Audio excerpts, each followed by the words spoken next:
Hello, everyone. Hello. I'm here.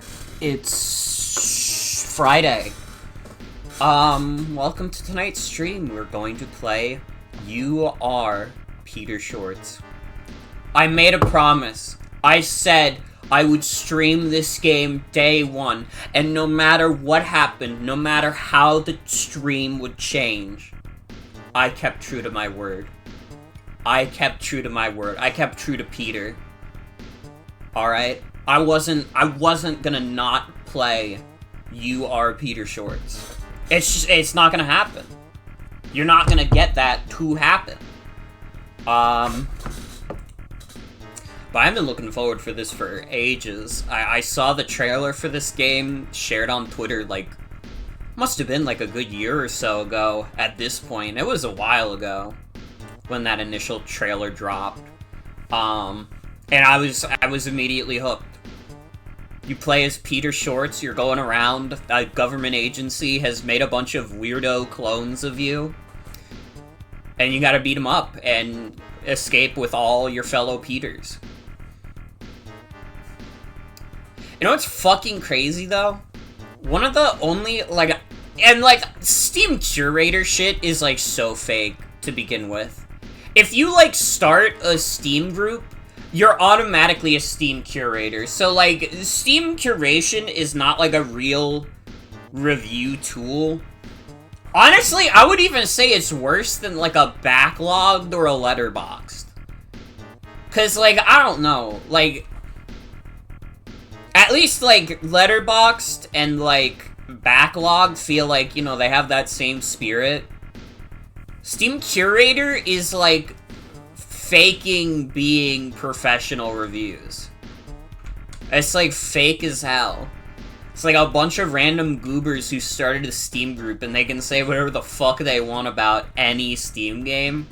And I bring this up because one of the few Steam Curator reviews I saw for You Are Peter Shorts is a group called Transformation Curator, which just reviews games based on whether or not they contain transformation in them. And, listen, I don't want to sound like I'm being judgmental of anyone who's into transformation. That's whatever. I'm just that's what you're basing your Steam purchases on? Not, the gameplay or, the story or anything? You just... Oh, this game features transformation in it. This one doesn't. It's not even like porn games. It's real games that they're curating. It's crazy. I don't know. It's so bizarre to me. I guess more power to them, but I can't imagine living that lifestyle. It is kind of fascinating. I don't know, it's weird. It's a thing. I'm gonna get the game open now.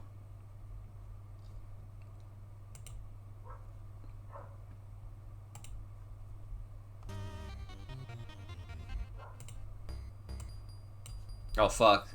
No, the intro is starting. But you can't see. Oh, there we go.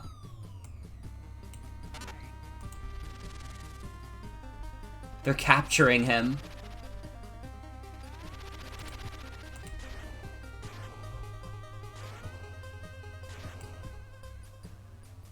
Was they gonna have the FPS counter at the top the whole time? Hold on. Ah! This looks disgusting. Hold on. They're literally stealing him soon.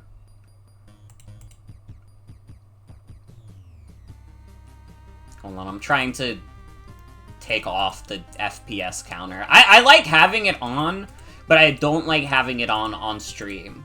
You understand.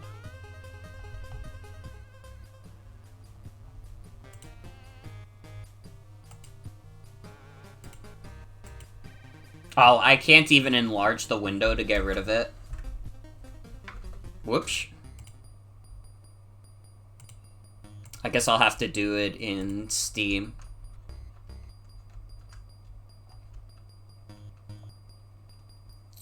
Where the fuck?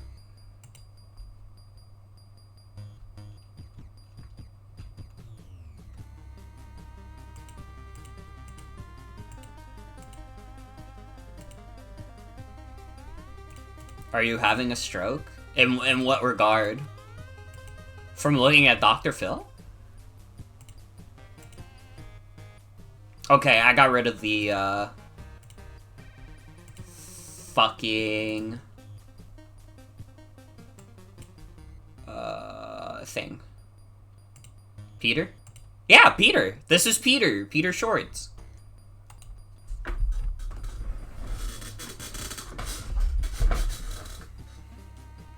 Oh, fuck yes. It's finally happening.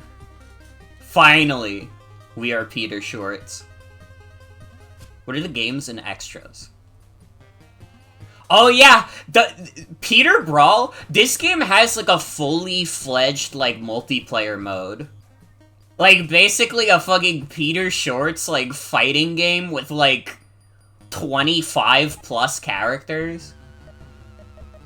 Oh, can I not play as any of the other Peters until I unlock them in-game? That's so sad! No! It would have been so funny to see all the different Peters you can play as in the fighting game mode.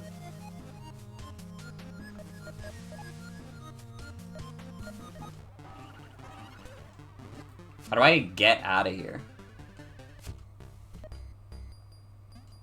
You're too high? This might be a fucked up game to watch while you're high. You're gonna see all the different, like, Peters, and it might scare you a little bit.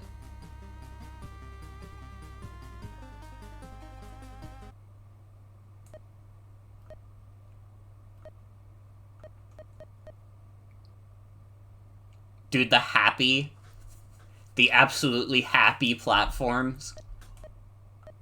Nah, we go normal. The disappearance of Peter Shorts was swiftly covered up. Witnesses were paid off, and investigations were suppressed. It was all part of a military experiment, and Peter Shorts was the perfect guinea pig due to his incredibly simple DNA. Cloning and modifying Peter's DNA could supply the military with cheap, disposable, and possibly stronger soldiers. Thus, Operation Pee-Pee was kicked off with Dr. Von Schnabel leading the project. Known for his cloning expertise and sadistic nature, Vaughn was granted a large military base to conduct his cloning experiments. Peter Shorts was kept isolated in captivity, and yearned for the days of grilling and chilling.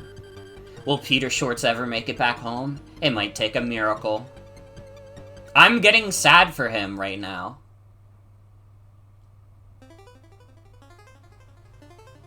I need the Peter Shorts miracle to happen.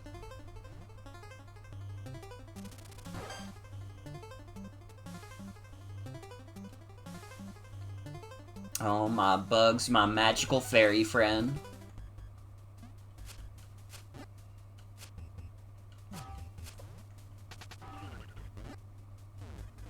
How you guys doing, by the way? I didn't mean to not stream for so many days.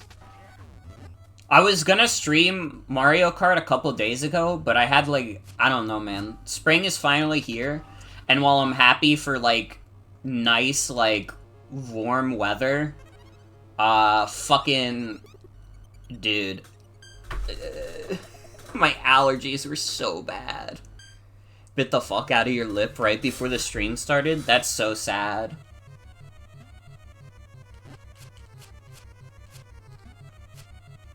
Okay, what do I do? Press the Peter button?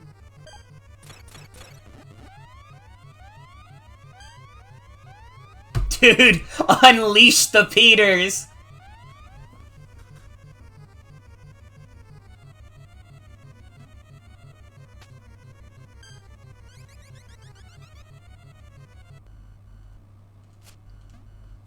We gotta rescue our fellow Peter. Dude, there's almost 300 Peters? Holy shit.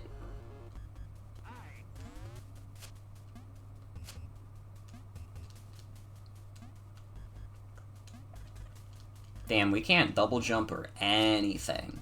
I can't even reach that floppy.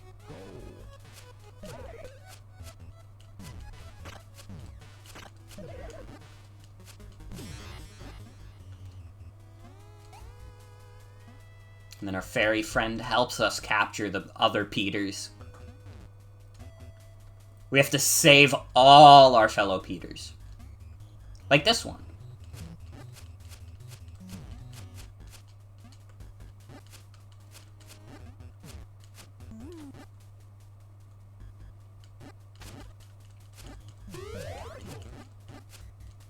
Oh, fuck. Doing damage to me. How do I, like, get this thing out of its shell? Oh, do I have to, like, toss it? Dude, there's, like, Peter, like, movement tech. Dude, there's a Peter suplex.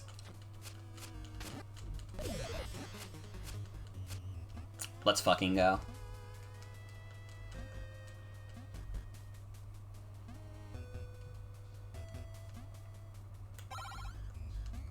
Peter data. Holy shit. Get all of our beautiful Peter datas.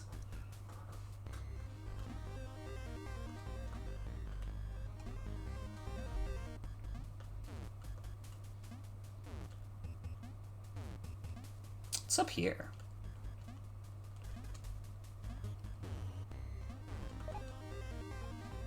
$14 discs required to boot? Damn. Gonna be nice to play something chill and shorter like this also, if you'll excuse the pun. Because, like, pretty much in my free time, I've only been playing, like, Balatro and Yakuza Infinite Wealth. I mean, to be fair, both great games, but... Dude, Infinite Wealth in particular, like... I have been making no progress in that game because I just kept doing the side stories. I didn't, like, you get so many side stories so fast. I feel like I've probably, like, I'm only at, like, chapter 5 in that game, and I feel like I've done more than half of all the side stories in that game.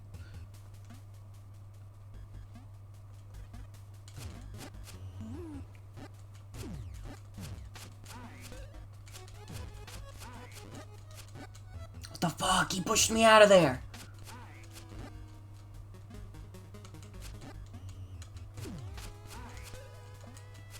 I need to figure out how to do the Peter suplex.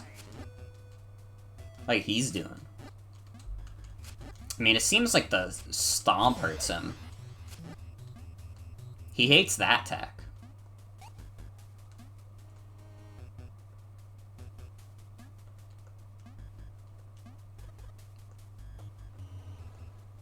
Balatro also has just been like, I mean, it's a roguelike. It's so easy to pour, like, so much time into those.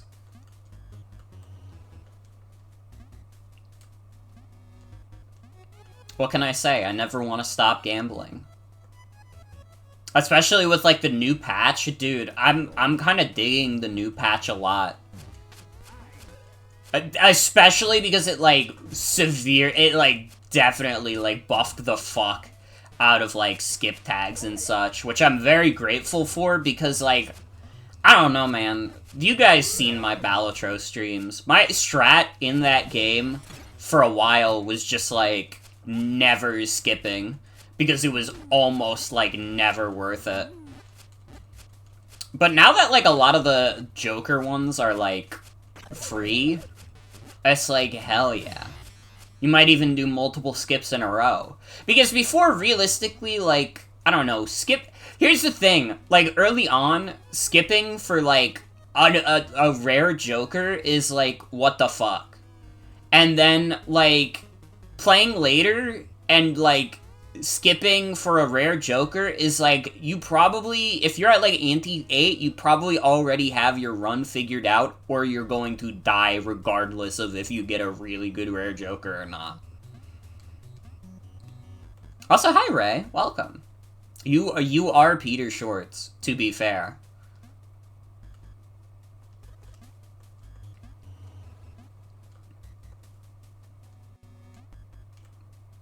But yeah, in Balatro, I feel like, I don't know, the fact that, like, the Joker skip tags are, like, good now also makes, like, the other skip tags better. Because the other ones are, like, money or, like, card packs, and, like, I don't know, usually those would not be as worth it if you weren't already doing a bunch of skips, because it's like, well, I want to get shops going so I can get good Jokers and such, you know?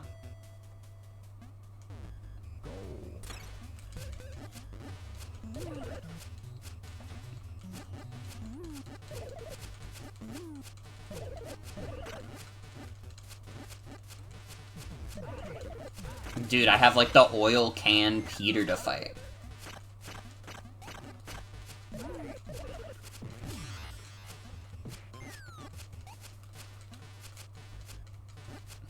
Love how unappealing the main character sprite is. Peter's just a glob, yet you still want to root for them. I love Peter. He's a charming fellow. He just wants to grill.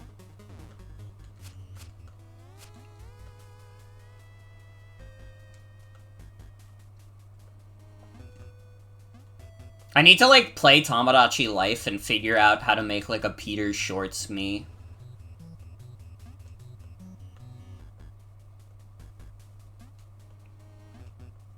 What's a positive way to say unappealing?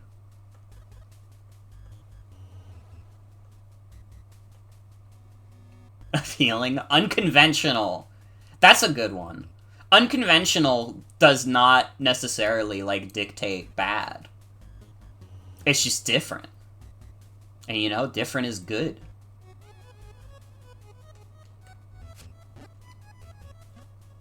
I don't know, I was having fun swinging.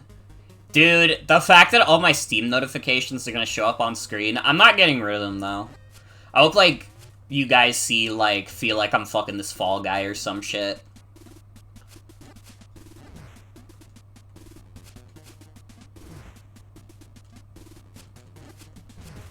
Is this just a Metroidvania? That's the vibe I'm getting. It's a Petervania.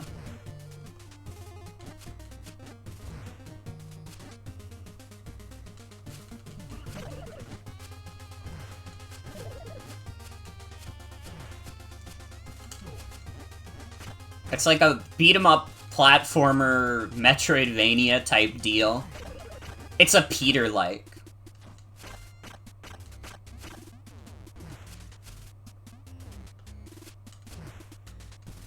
Can this Peter stay on the screen? The chomping Peter?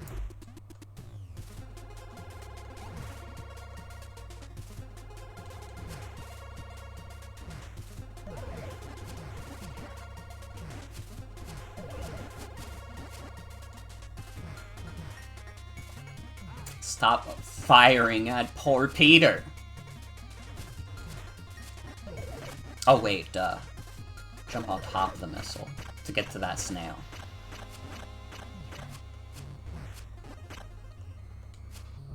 I know that this game has boss fights, and the boss fights give you powers in, like, the same way as, like, a Mega Man game.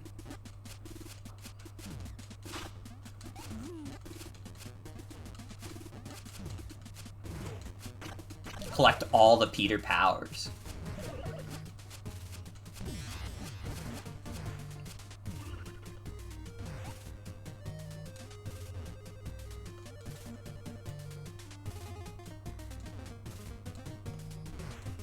I think he is Peter Shorts.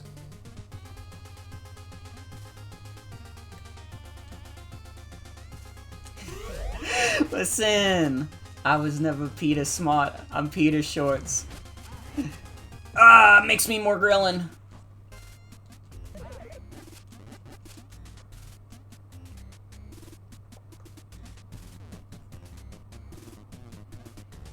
Dude, you know what's crazy? I didn't even finish, like, playing through all the classic Mega Man games that long ago, and I already kind of miss Mega Man. But also, now I've dedicated myself to playing a bunch of, like, Sonic handheld games, and I kind of don't want to interrupt that just to start playing, like, Mega Man X. Especially because, like, here's the thing. I'll have fun for, like, the first half of playing the Mega Man X games, and then I'm gonna get to all the, like, shitty Mega Man X games. And I'm gonna be fucking miserable. I'm, like, genuinely, like, Mega Man X is gonna be one of those things where it's, like, I'll probably finish, like, a good chunk of them, but if I don't finish a couple, like, you can't be mad at me, because some Mega Man X games are not very good at all. Some of them are quite bad. That's a shame, because I think Mega Man X in general is cool.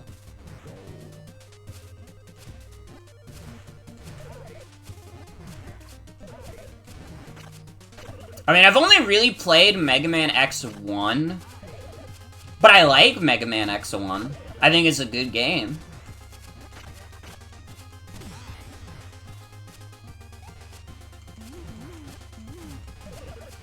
Peter babies are born.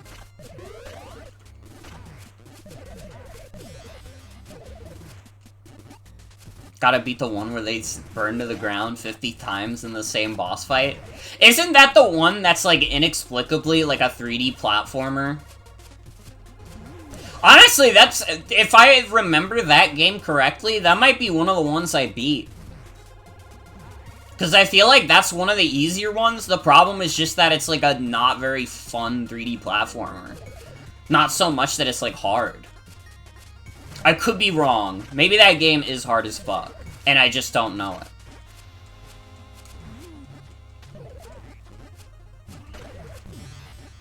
But I feel like Mega Man X fucking whatever that one is, like, totally beatable. I may not love it, but I didn't like all the original Mega Man games either, so I still beat all those. So I'll probably at least beat that one. Also, yeah, I did 11, Splee. Welcome.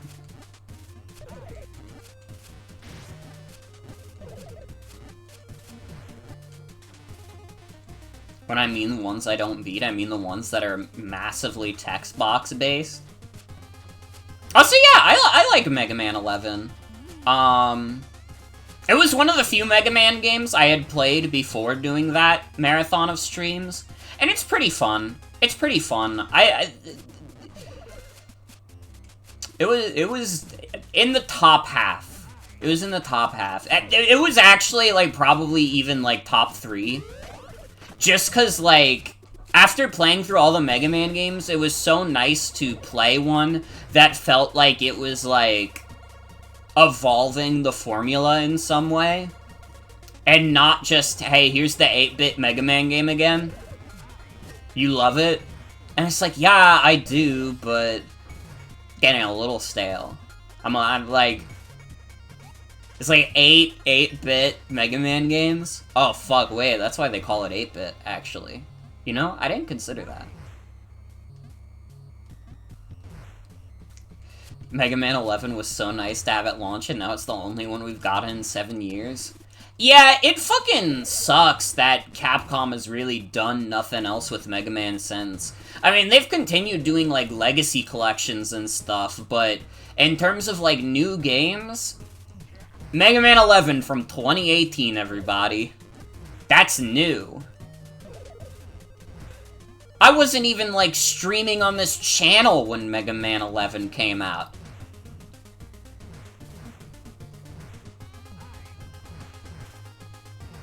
Oh yeah, like, Mega Man 11 is, like, I think it might be... Unless the Battle Network...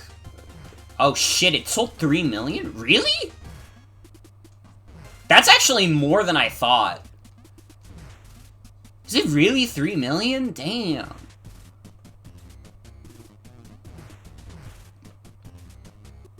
The problem is, though, that Capcom being the way they are, like, 3 mil is not enough for them to want to continue a series.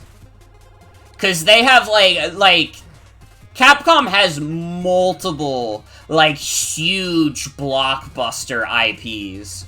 Like, they have Resident Evil, Street Fighter, Monster Hunter, and just those 3 series alone get so many fucking sales that, like, poor Mega Man could sell, like, even, like, 5 million, and that probably wouldn't be enough for them to take a look.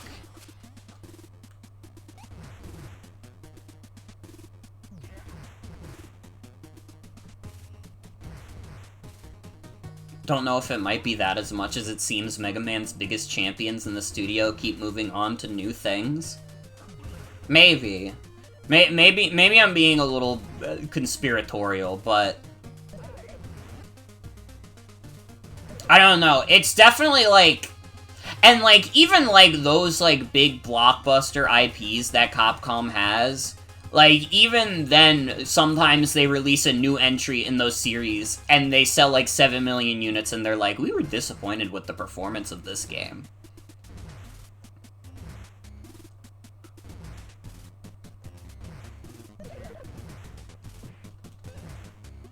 Some companies are just impatient as hell. Ubisoft will say a Rayman game underperformed when it's been out for 2 months. Longevity of the title is important.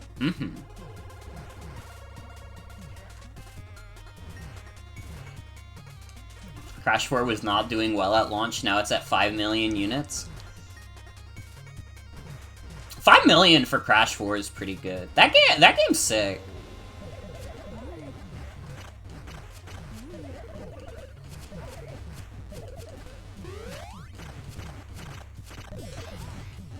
Thank God Toys for Bob is just an indie studio. Dude, fucking, like, genuinely good on Toys for Bob for being able to escape Microsoft before the great, like, fucking, like, studio shutdowns.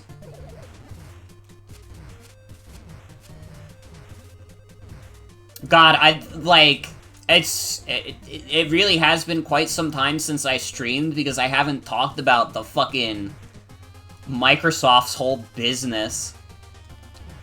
Oy vey.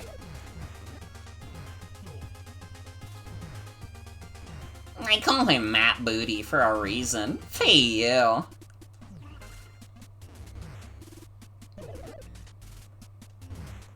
There's like a good chance I'm not even supposed to go this way. I gotta be real.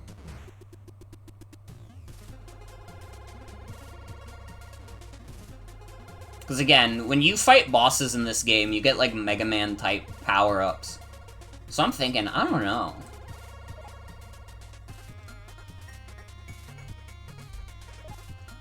Maybe I gotta explore a bit.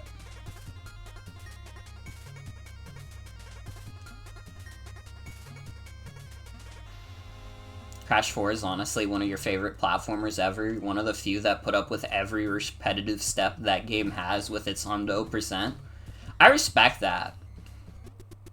I'm not like a completionist gamer, so I probably would not have the patience for something like that at all. But that doesn't take away from the fact that I think Crash 4 is like sick as fuck. I think Crash 4 is like quite fucking good. I mean, I like the Crash Bandicoot games in general. I'm not the best at them. And, like, honestly, Crash 4 is the only one that I finished. I don't know, that's more of a factor of just the fact that Crash 4 is infinite lives, though. More so than, like, me thinking the other games are worse. Like, dude, Crash 2 is pretty sick. Although that one level that you're in, like, a temple is, like, fucked up.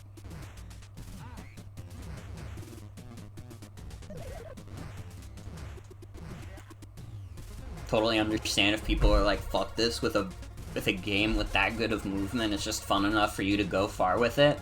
Mm-hmm.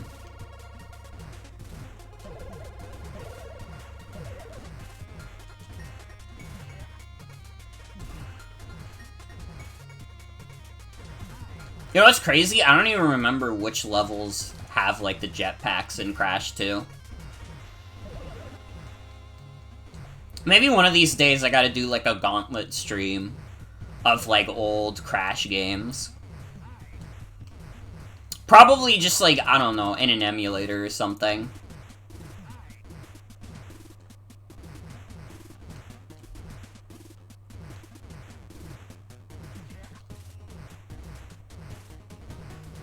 Near the end of that game? Okay, that's probably why, then. If it's, like, literally the last bit of that game, yeah, I didn't get that far.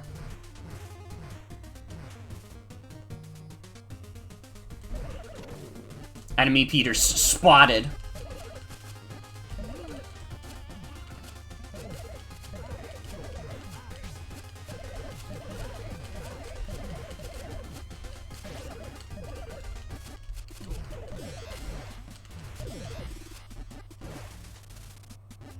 Unidentified fucking Peter.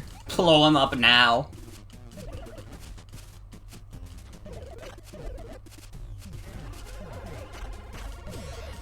Beaten Crash 1 once or twice. Got into the end of Crash 2. Never touched 3 at all.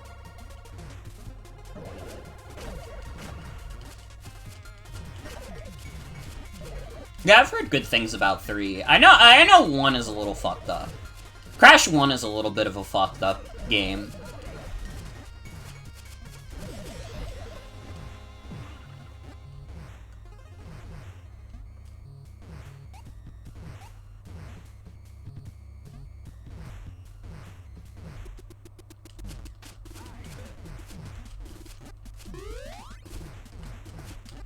You know, I've never really played Crash Team Racing. I almost got, like, the remake of those that came out.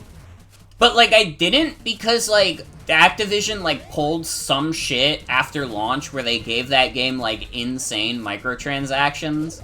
And it, like, made me too mad.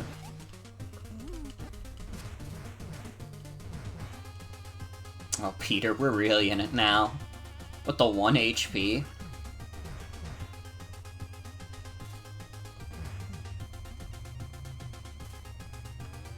Oh, here we go.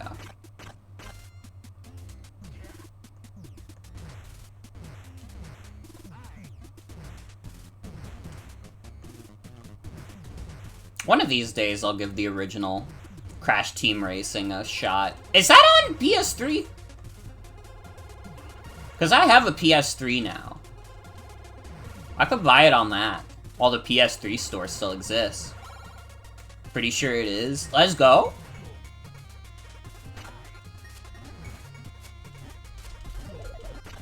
Or just emulate it, fuck it.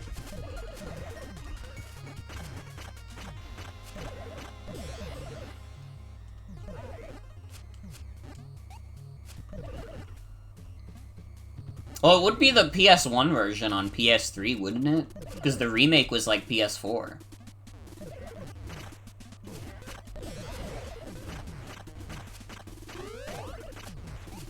Remake has more characters and tracks.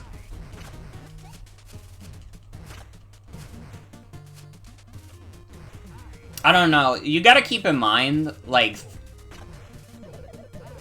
it's like an Activision game, which is now a Microsoft-owned studio. And, well,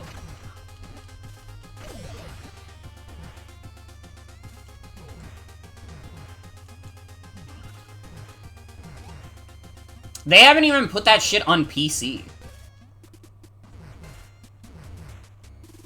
I have a chance to get the PS2 release of Rough Trigger? What is Rough Trigger?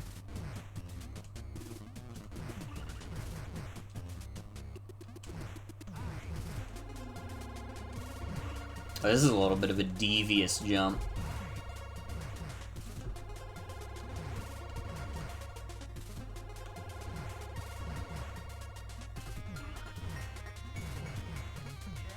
Huh? Not that devious, actually.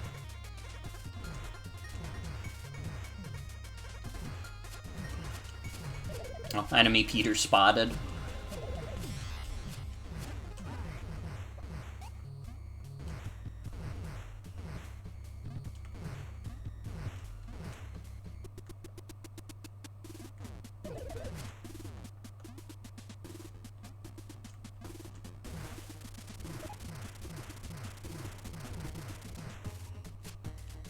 Rough Trigger is this really bad Ratchet and Clank knockoff that was released during the late PS2 era.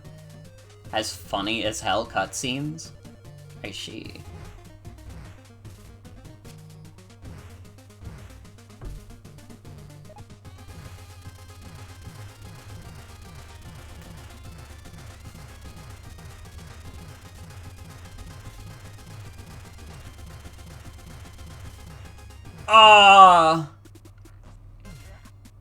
I see what I gotta do, though.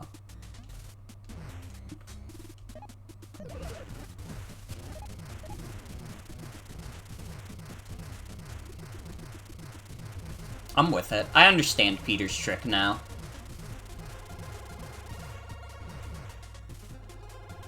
Should play the PS3 version of Ratchet Deadlock to hear it's fucked up.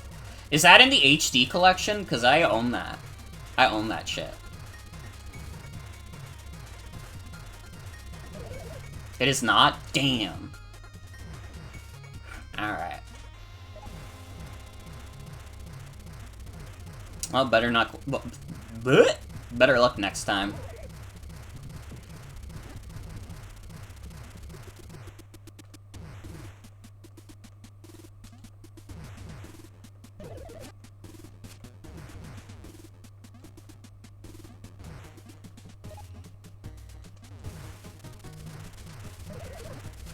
No.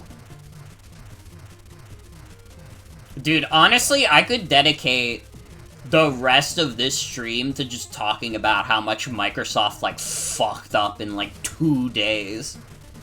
I actually, like, genuinely do not think I've seen a company, like, fumble the bag as quickly as Microsoft did.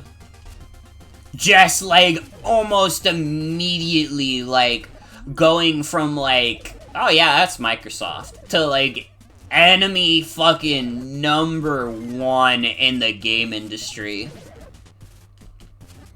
Oh, it really did. I mean, like, they paid so much money for that.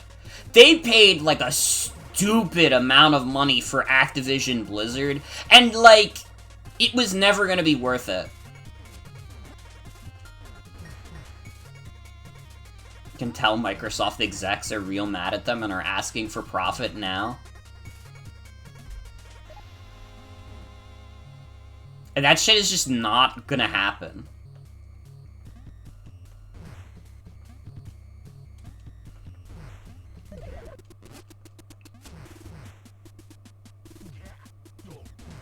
This is what happens when you have too much money and nothing good to do with it. #1 fail company, literally. No! Finny. Poor, poor Peter.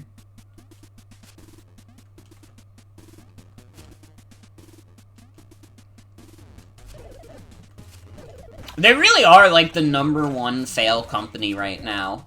Dude, do you know how fucking hard it is to be the least likable company in the video game industry?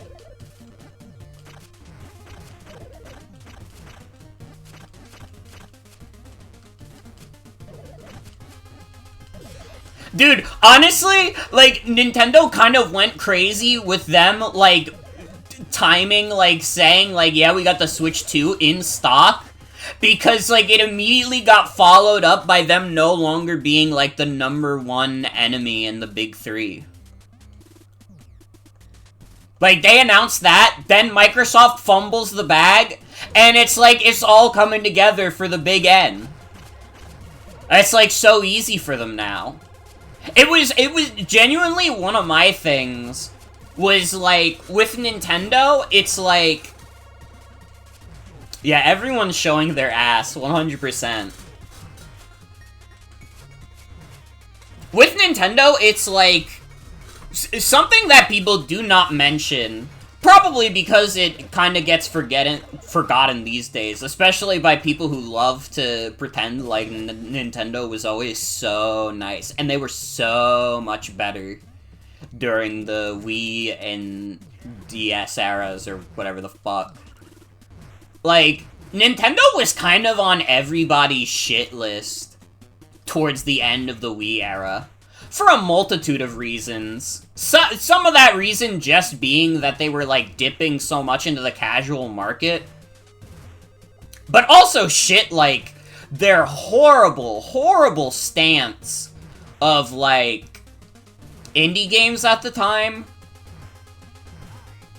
Like, I don't know how many people remember, like, the Reggie Fils-Aimé quote, where he's, like, talking about, like, the fucking, like, indie developers, and he's like, you know, Nintendo doesn't really have a lot of room for basement developers, or some shit like that. Just, like, one of the fucking dumbest things that a fucking Big 3 company has said. Like, just completely, like, not understanding the moment at all.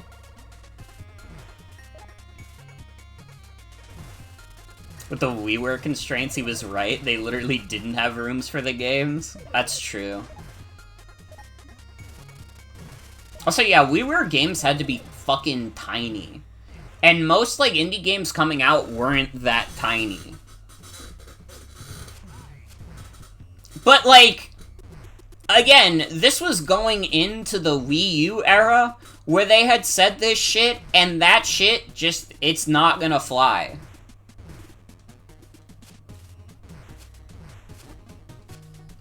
They were too small for the Sonic CD remake. God.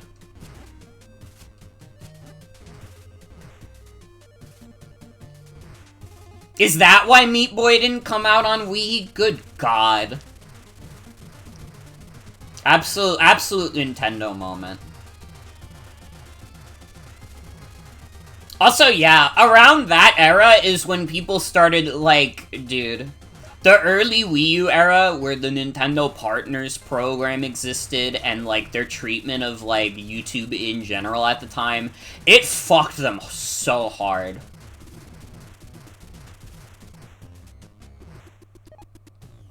And, like, honestly, it was very possible that the Switch 2 could have, like, suffered more of a big hit in terms of hype. Especially since Nintendo's not exactly flattering themselves to people right now. But, I mean, listen. Every video game company does shit that's unflattering. The #1 thing is just that you don't want to be seen as the worst. Like, Capcom had to come back from being seen as the worst, Nintendo had to come back from being seen as the worst, and now, Microsoft is gonna have to come back from being seen as the worst.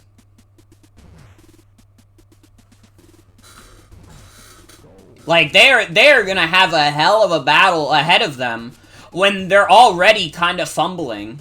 Has EA ever come back? Honestly, I don't even know if EA themselves ever had to make a comeback. I think everybody just kind of realized that there are worse people in the industry than EA. EA just mostly makes, like, mediocre sports games. By no merit of their own, Nintendo isn't the worst at this particular moment. Pretty much. It's like, you don't want to be the worst. If you can, like, guarantee your spot in not being the worst, then you're probably fine. Because, like, all video game companies are bad. And anybody who says, like, oh, what about this video game company? That company probably sucks too. It could be because of their treatment of fans, or treatment of their employees, or it might just be because they release fucking dog shit. But EA Originals are pulling their weight. They literally earned them a Game of the Year award a couple years ago. I think, like, honestly, it's not even that, like, EA... And maybe, I don't know, someone could tell me if this sounds off base. I think mostly the thing is that EA is just, like, a little cringe. Like, they suck, but they're also just kind of cringe. I don't know, I guess they were responsible for, like, a lot of, like, studio shutdowns back in the day. They were the company that was constantly shutting down studios. I don't know if they're really still pulling that shit, because they don't really enter the news like that anymore. I don't know, they kind of just make, like, FIFA. Anybody remember FIFA? I don't even think they're allowed to call it FIFA anymore.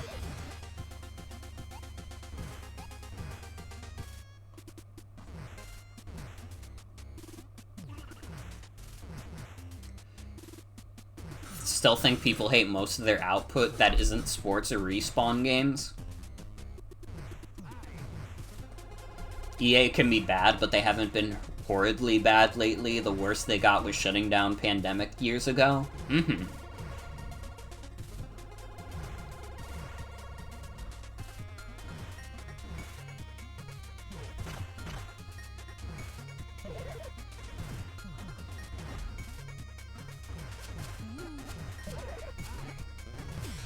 It really is, like, the only way to get yourself out of, like, the bad graces of people is to not even do anything. It's literally just wait until some other company, like, fucks up more than you. Isn't it? Like, I don't know, I'm like, thinking of examples of companies that had, like, extremely bad reputations for a bit, and for the most part, they didn't dig themselves out of that hole, except, like, maybe Capcom. I feel like you could make an argument for Capcom actually trying to, like, increase the quality of their games after they were kind of, like, public enemy #1 for a bit. And that's, like, the exception, not even the rule.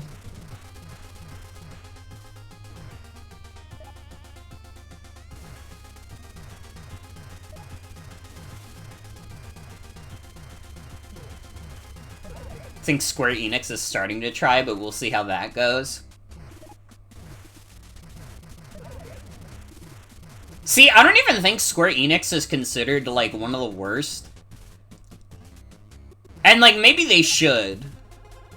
But I don't even think it's that people think they're the worst. I think that Square Enix is just, like, fucking stupid, mostly. I think they have unrealistic expectations for how things are gonna do, and they keep making, like, bad live service games and getting confused when it doesn't work out for them. Like, every time they release, like, a shitty live service that no one cares about, they're like, what the fuck? Why didn't this work?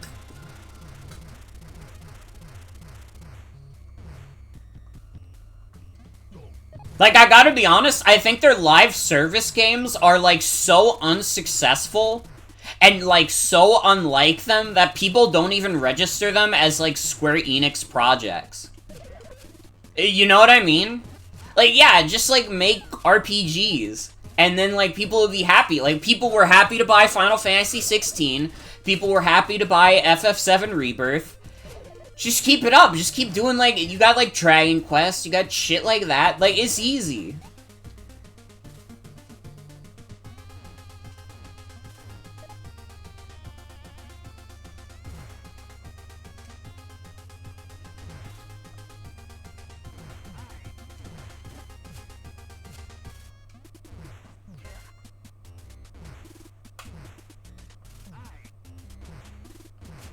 They'd probably be in a bad place right now if FF14 wasn't free money for them. I mean, shit, they're kind of still in, like, not a great place. I mean, they're probably doing fine, money-wise. But, like, it was interesting, them just coming out and saying, like, oh yeah, by the way, we're going to lose over $100 million.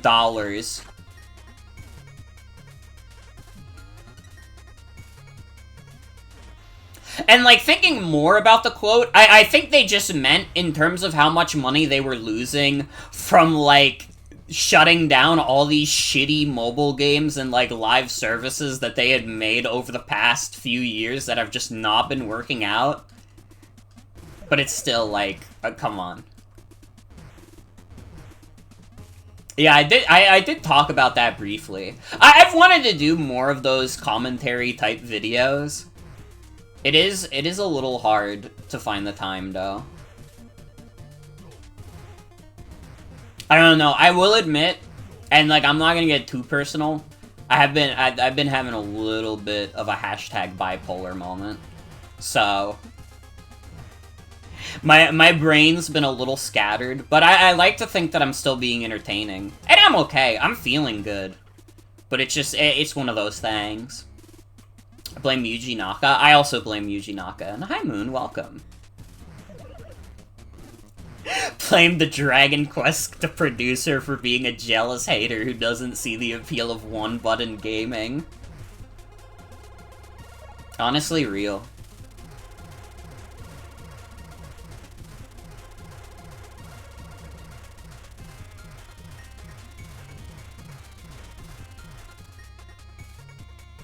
What are you supposed to do here? That's what I'm trying to figure out. I got the save. Hold B. Oh! You started HRT today? Let's fucking go. That's awesome. Fuck yeah.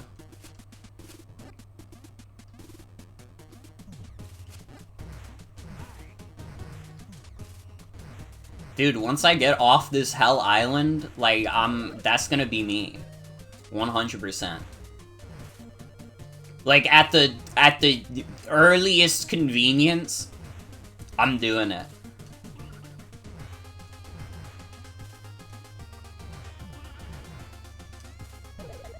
Ah!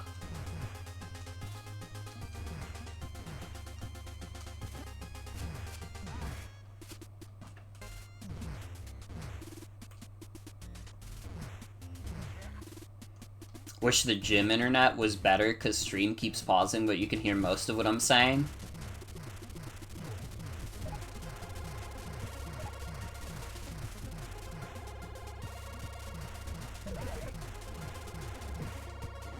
Watching my streams at the gym is a very respectable thing to do, honestly.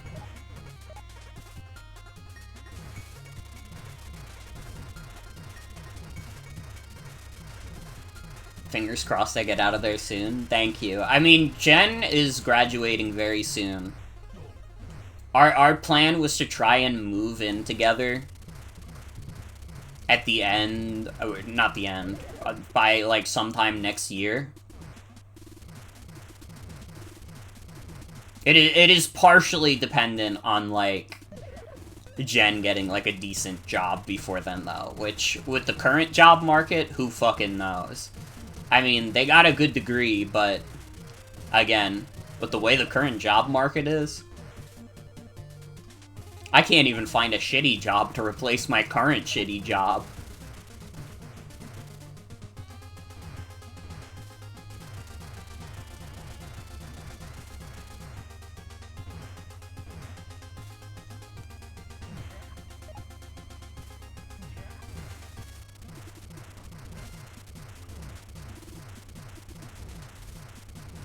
Oh well, though.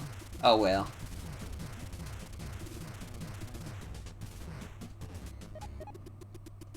I am looking into, like, jobs that would actually, like, use my English degree. Because I feel like for a while, I was just, like, looking into, like, customer service stuff and, like, call centers and shit like that. And, like, honestly, the problem with, like, a lot of those is that a lot of them are, like, looking for people who are, like, bilingual, and I'm not. I speak English, and that's it. And maybe I should try and learn another language, but...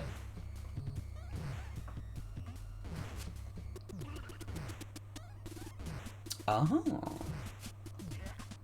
Wait, I'm starting to see the picture.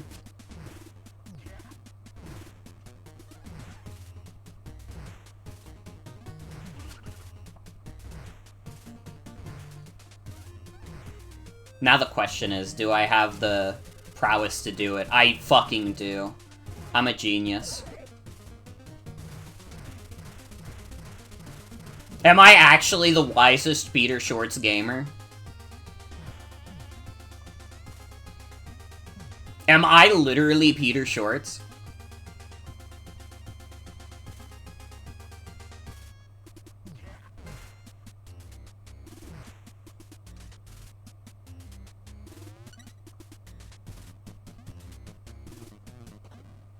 Maybe you had not heard of this game before today? I could see that being the case for a few people. I was following the development of this game, and I had mentioned it a few times on stream, but, you know, I stream a lot. Even, like, honestly, with me streaming, like, a couple times a week, that's still a lot, honestly. Do you know how many fucking people are on this website who don't stream more than, like, once a month? It's a lot of people. Okay, I'm assuming this Peter gives me fire powers. This, like, seems like a very easy, like, freebie. Like, yeah, this Peter gives me fire.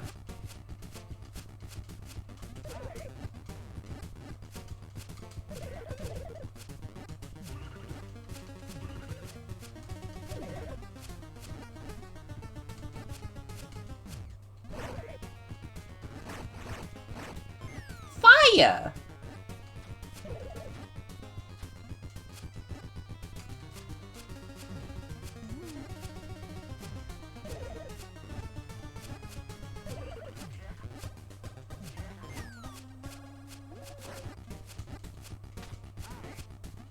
Suplex that fire, Peter. Let's go! Oh, fuck. We do have fire powers now. Let's go.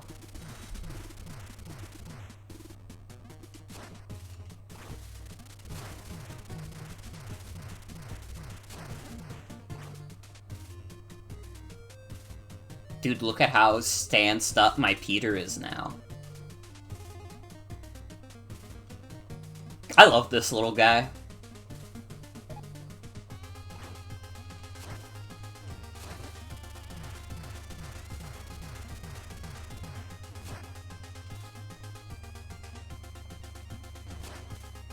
The Peter. Oh, please.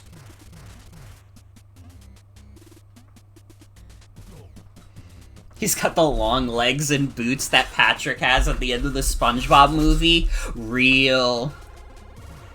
You're so right.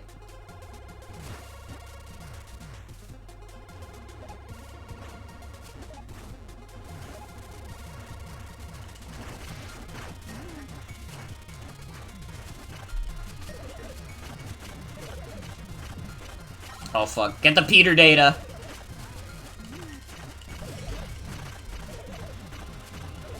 Oh my god, there's too many Peters! No! The spikes being insta-kill is brutal.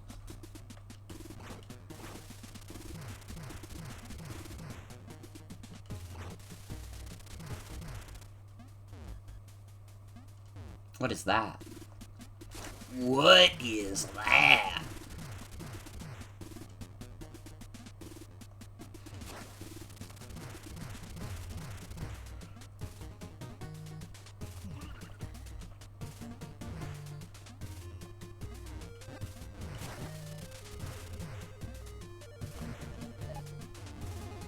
Do you think they called it Peter Files?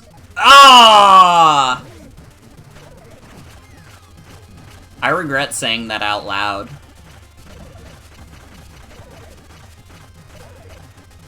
I can see why they wouldn't call it that.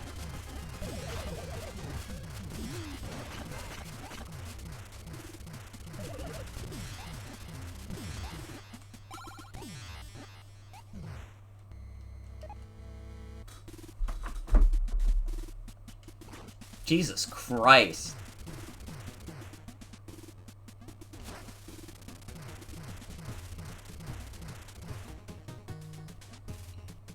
It's like Kendrick Lamar.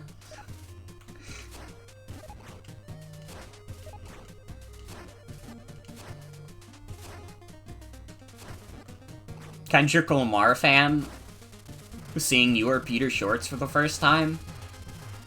Getting real vibes of the Kendrick Lamar versus Drake beef.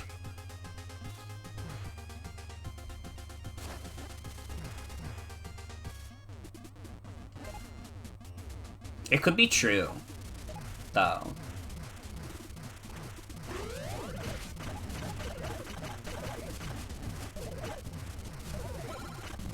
What is bro doing up there?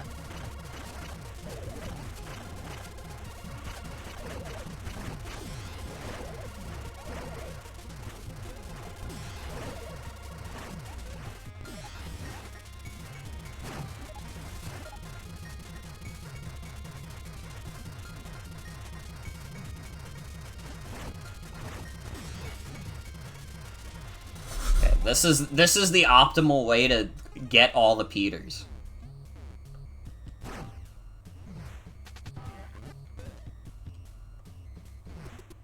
Mischievous Peter.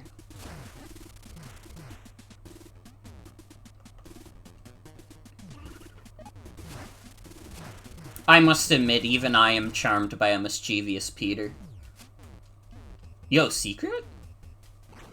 I don't think the secret does anything, but... Ooh, wait? No.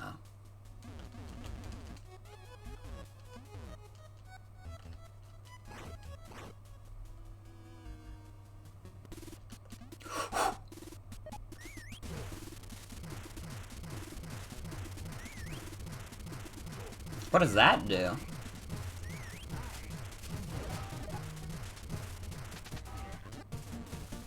I can command my Peter fly.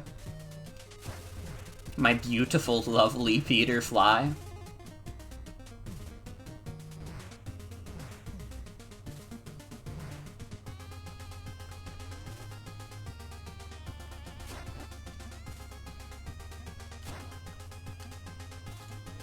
Mischievous Peter getting up to mischief. This is no good, ladies and gentlemen. Trying to think what else I've been up to. I now own every Switch Pokemon game. I finally got Pokemon Sword. They finally had it in a store. So I got that shit. I kind of wanted to play it too. But then I was like, fuck. I don't need, like, Yakuza 8 to last even longer, though. Especially because I want to beat that shit before Thousand Year Door comes out. I don't even think it's possible. That game comes out in 2 weeks, doesn't it? Fuck. I have to, like, stop playing Balatro, like, cold turkey.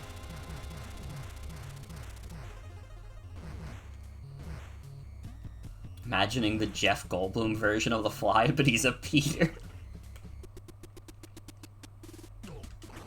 Most things can be improved by considering them as a Peter.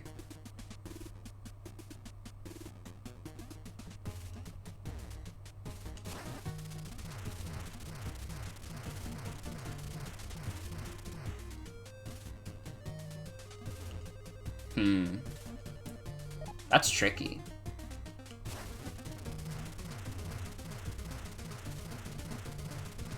Ooh, did you see that shit? And I fucked it up.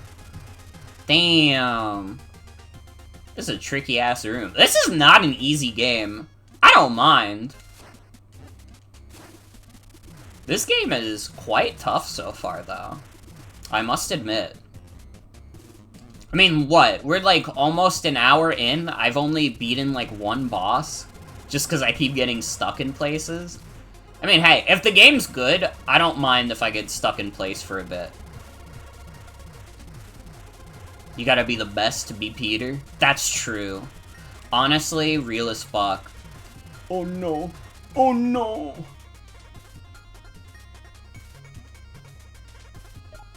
And I don't know. It doesn't feel unfair. It just feels like it's very, like, you have to have, like, high skill to execute some stuff. Or maybe I'm just bad at the game. I don't know. It could be either or.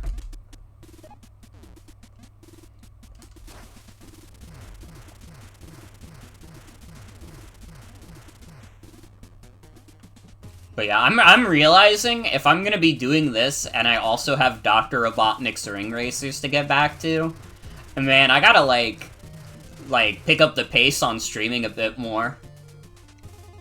Because that's 2 playthroughs after I said I wouldn't really be doing that many more playthroughs. Or at least in, like, the old playthrough format. I don't know, if I could get, like, a stream of both of those, like, once a week. Fucking, I have 13 Pokemon going on, too. It's been, like, a good month since I got to do 13 Pokemon, but that's still a thing that exists. And that I want to do. You need to have a very high IQ to play You Are Peter Shorts. The level designs are extremely complex, and he's Peter. Someone on my friends list is having a great time playing Lethal Company.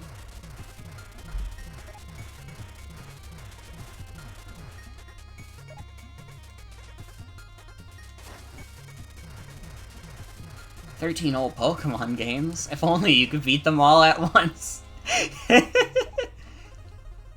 Real shit.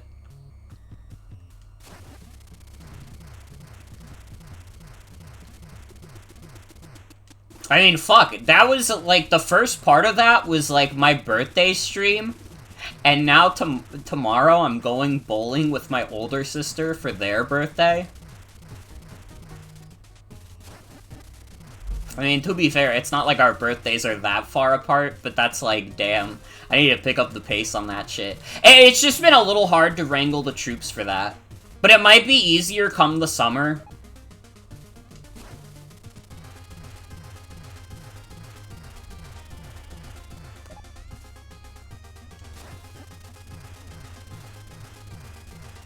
And I mean, this year I'm not going on vacation or anything.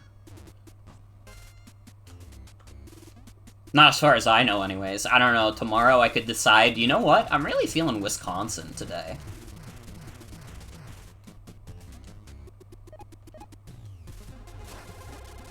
I could get a whole video essay out of streams and get a gazillion dollars. That's true. Bowling isn't as cool as 13 Pokemon? Shit, you're right. Also, thank you, Soul, for the resub. 2 months. Thank you, thank you. That was my impression of the fucked up beagle. It's not a very good impression, but it's the one you're gonna get.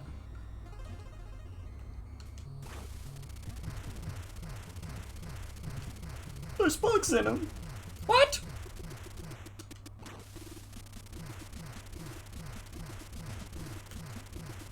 Dude, you know what's crazy? Like, you saying that, like, oh, you could get, like, a video out of that? I've literally thought about that. I've literally thought about how I would make a YouTube video out of, like, the 13 Pokemon stream. And, like, do it in that kind of format. I've even, like, already thought out how I would do the intro. Which is basic, like, I would be like, I took the Steven Stoned challenge.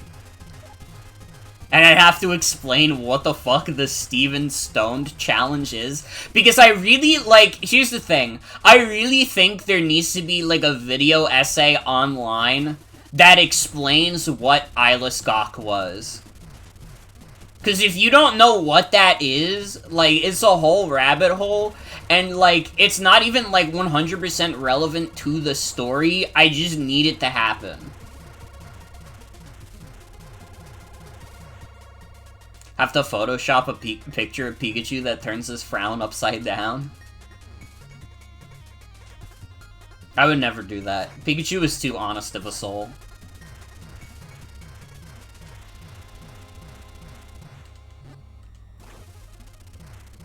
I wouldn't wish sorrow upon him.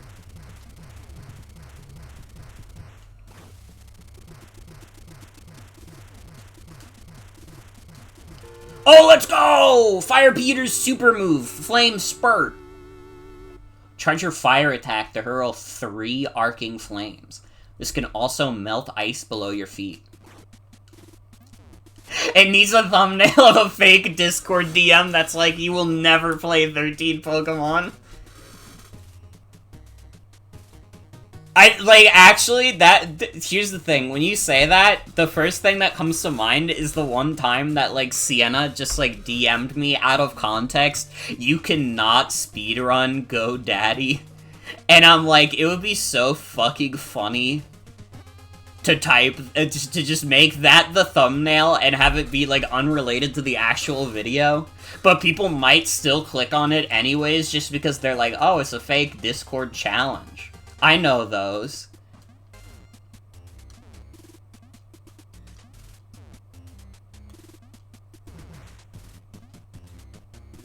I don't know, it's definitely, like, 13 Pokemon definitely has, like, clickbait YouTube potential. And it's like, I'm not entirely opposed to that. If it's like a funny enough bit, I'll do it. I'm not gonna do clickbait for no reason. It has to be funny.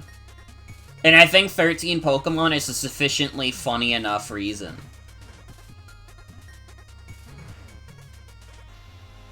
Especially if I get to call it the Steven Stoned Challenge and explain Ilascock to people who don't know what the fuck that is. Like, I'm sure some of you in chat are like, Morgan, what the fuck is Ilascock? And it was just like a Pokemon crack RP group that existed back in the day that I was like a small part of. And like one of its most prominent members, Steven Stoned, was the one who made the post on playing 13 Pokemon at once, which inspired what I did.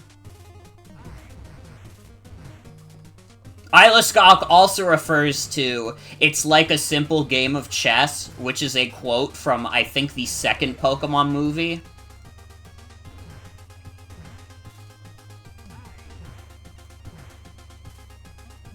Alright, I just taught you some Tumblr history. And maybe even some motherfucker Morgan history.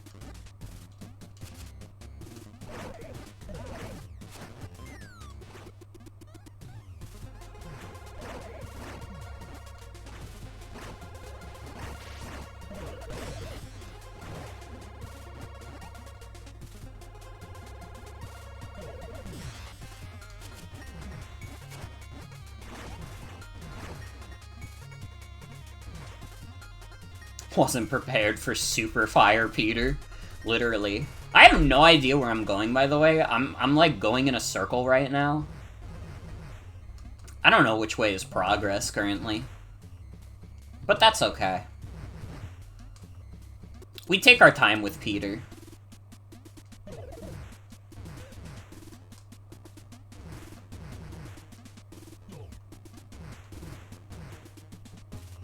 Alright, listen, as the streamer, it is my sacred duty to play all of You Are Peter shorts, unless we come to a unanimous agreement that this game actually sucks, which I don't think we're ever gonna agree on, because it's literally You Are Peter shorts.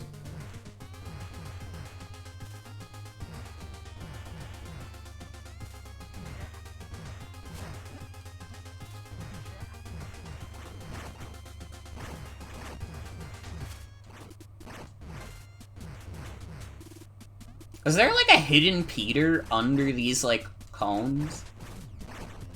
Like, the cones keep, like, hopping, and I'm like, is there a secret Peter? New Peters we haven't even seen yet?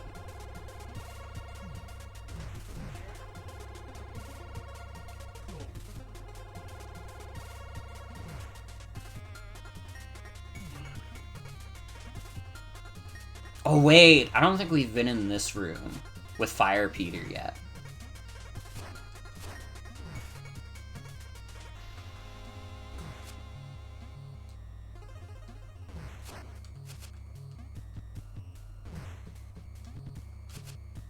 Someone called Dave in Attenborough, we found a new Peter.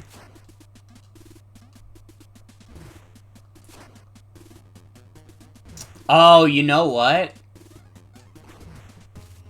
Yeah, I think we have to ride that. Oh, I wish I could charge it while I'm riding, though. Wait. Wait, I'm a genius.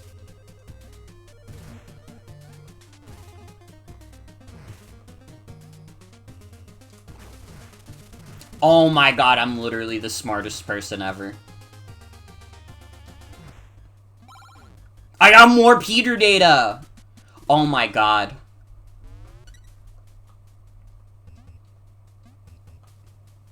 I feel like such a fucking genius now. Fuck yeah.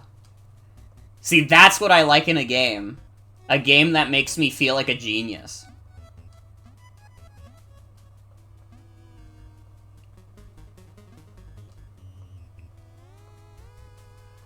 You know what game I gotta play at some point, but I know would be extremely dangerous for me to get into?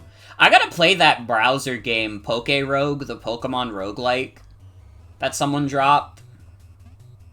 Again, though, that would be dangerous. I don't know. If I played that at the same time that I'm still playing, like, Balatro, Like, dude, I'm literally never gonna play, like, any fucking video game ever again. It's not gonna happen. I'm gonna have those 2 video games, and they're gonna sustain me for a year, and I'm gonna wake up in 2025 and be like, oh fuck, my backlog just grew by, like, 30 games. It's gonna be so fucked. I'm gonna wake up and the Switch 2 is gonna be out, and I'm gonna be like, what the hell? I was too busy getting to level 3000 in Poke Rogue!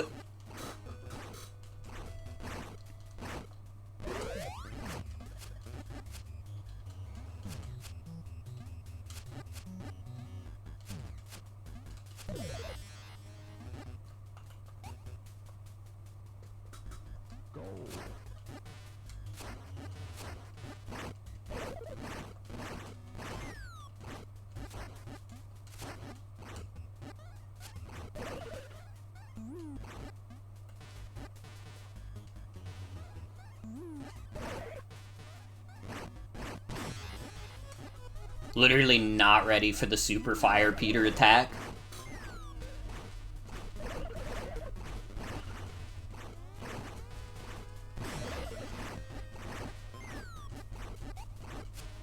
End of the Twilight Zone episode where he can read all the books he wants, but instead of your glasses breaking, I just discovered Balatro too.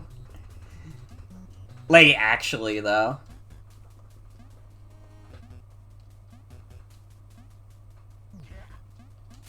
The absolute, like, wreck that would make my productivity.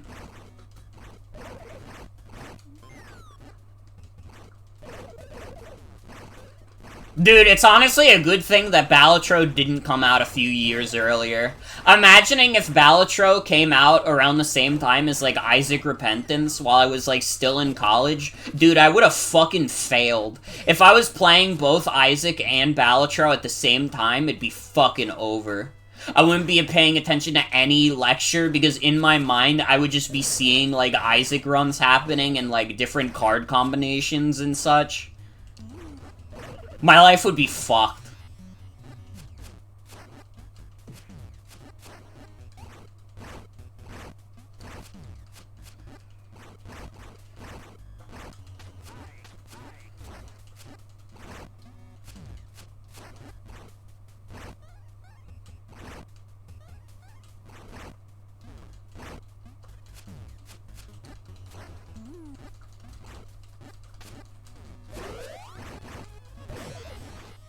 There we go. It takes forever to kill the snail Peters.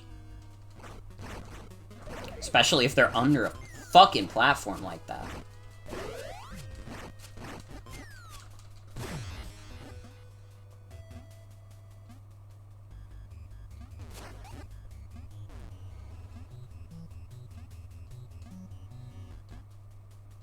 Oh my lovely Peters.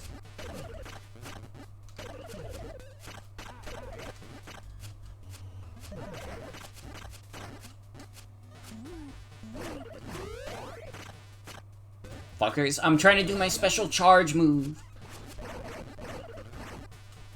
We do have a very large Peter. Heavy load coming through.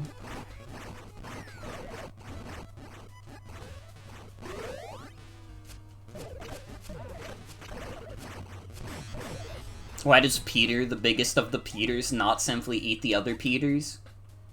Philosophers are gonna be discussing this for generations to come. Dude, are you like even able to get a job as a philosopher?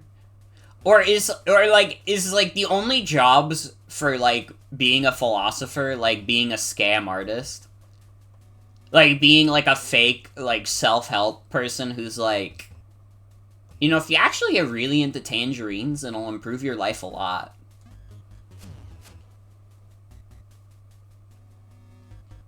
You need to dedicate your whole life to tangerines. Fuck, I could kinda go for a tangerine, though. Not gonna lie. Not gonna lie.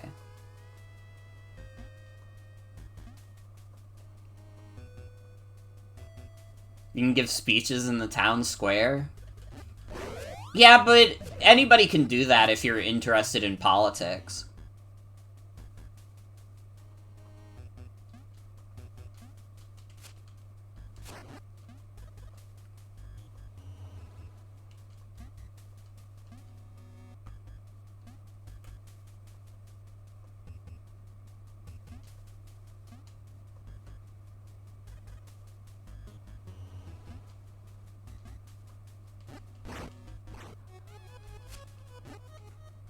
Sorry, I mentioned politics and I got really scared for a second because I started thinking about 20 feet tall Joe Biden.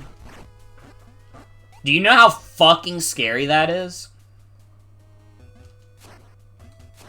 If he was that tall?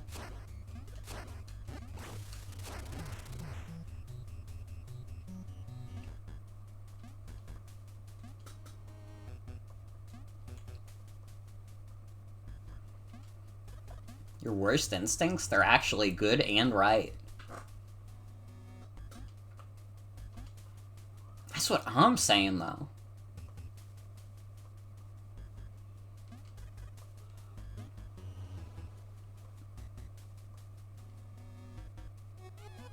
He would never trip on the stairs to Air Force One again. He'd just step right in. That's true. That's true as fuck. 20 feet tall Joe Biden would ride on the airplane, but like on top of it. And the turbulence wouldn't even hurt him because he's 20 foot tall.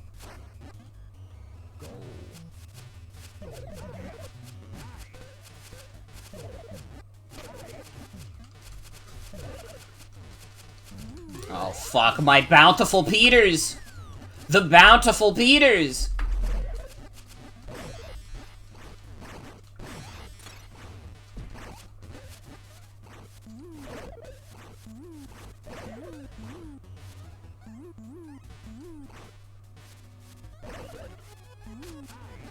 Think it would be scientifically impossible for a man that tall to lose an election? It's true. It's true. I'd probably vote for him if he was 20 feet tall. It's amazing the state of American politics, isn't it? It's like your two choices are the guy who's almost certainly going to lose, and the guy who has like a 50-50 chance of going to prison. And those are your two choices. God bless America.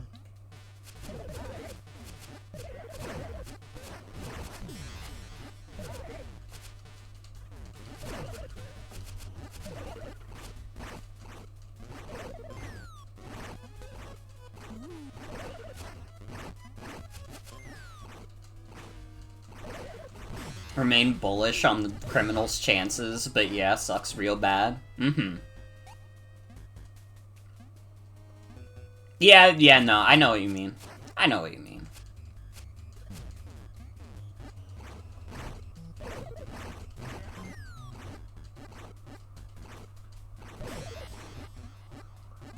Burn that slug. Or snail.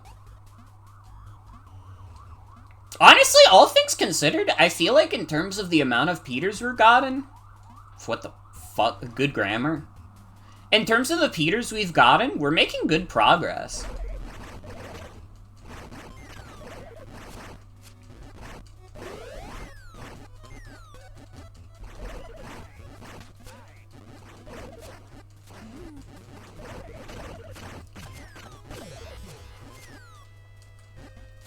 Oh my god, there's so many bountiful Peters!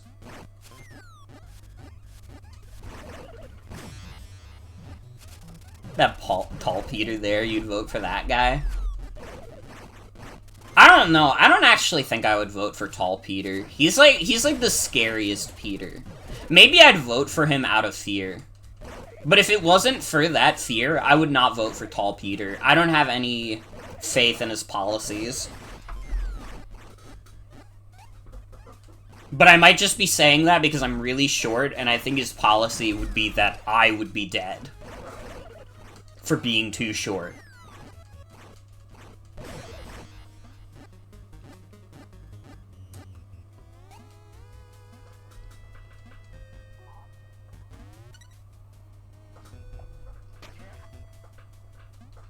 Honestly, it's like entirely possible we could beat this whole game tonight.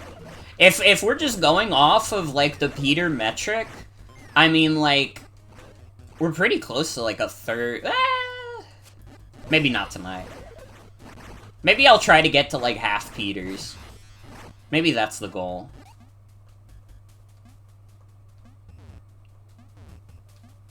By executive order, I decree that if someone is a foot or more shorter than you, you are allowed to squish them like Super Mario.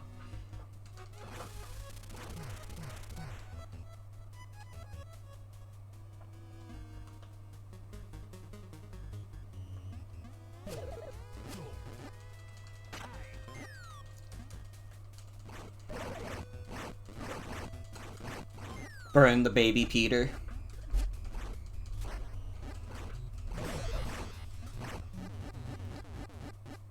Ooh. We in the ice world.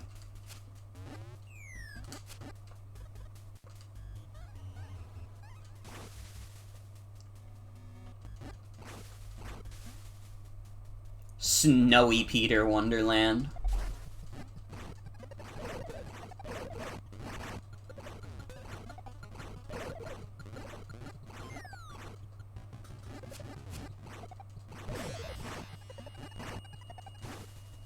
Peter Wonderworld?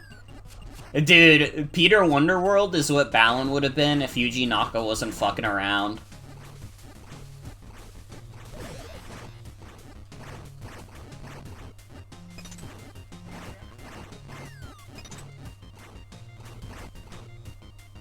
Oh fuck yes, this is an awesome tune. It's like giving me like Cave Story vibes in like the best way possible. Dude, you know what's crazy? After all these years, I've never streamed Cave Story. Isn't that fucking crazy? I need to just do, like, a Cave Story Gauntlet stream. What the fuck am I thinking? How the fuck have I not streamed Cave Story? What the hell? You've never beaten it? Really?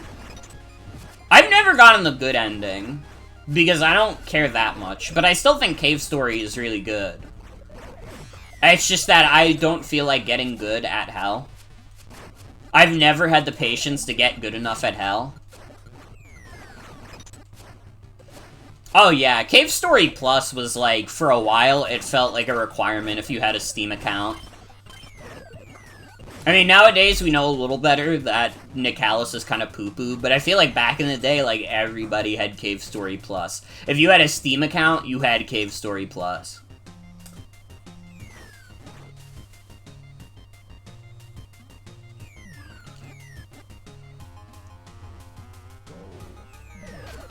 You got that as part of one of your first Humble Bundles? Mm-hmm. Oh, shit. It's med check time. Oh, dude, I like this pause screen. It's cute. And it's Peter.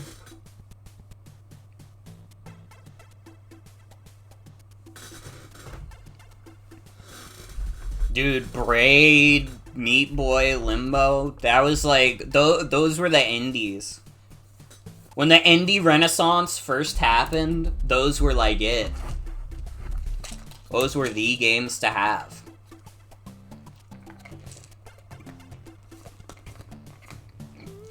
Why does the timer still go if you're paused?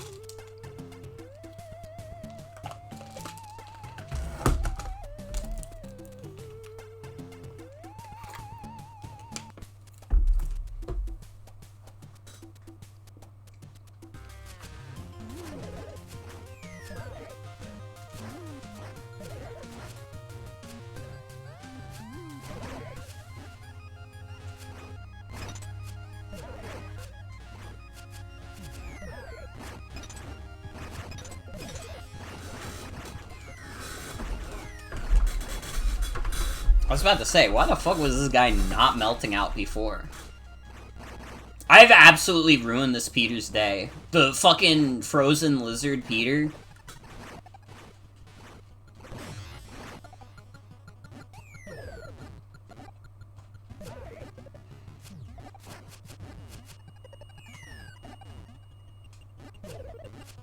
Might have been separate bundles and you just combine them in your brain. It happens. Bro, get the fucking penguin, Peter! Get this dude out of my face.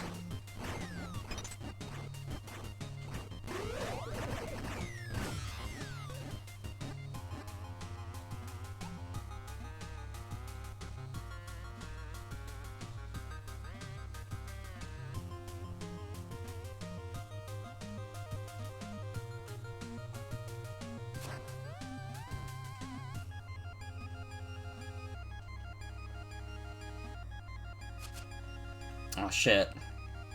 I don't have enough frozen platforms anymore. How am I gonna get back up there? Wait. I might be stupid.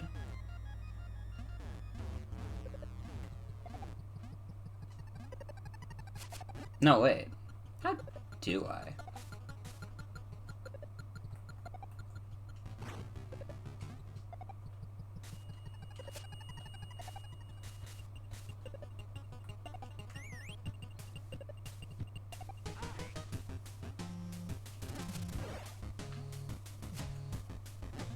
Oh! Wait, that makes sense. But it doesn't reset. So how am I supposed to keep going up? I don't think I can.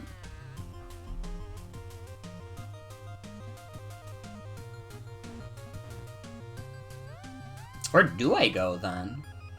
This just sends me backwards.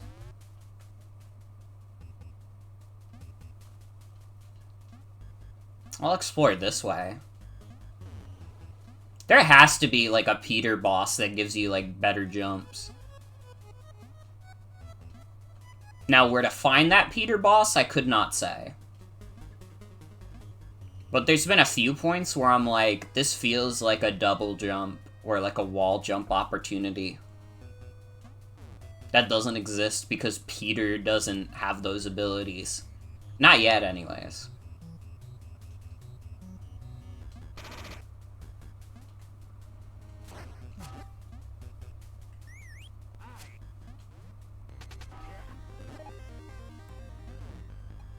Oh! 11 discs required to boot.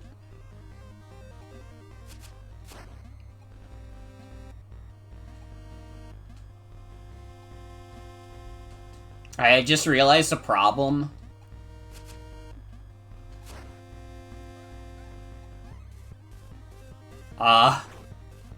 I can't jump high enough to get back up there.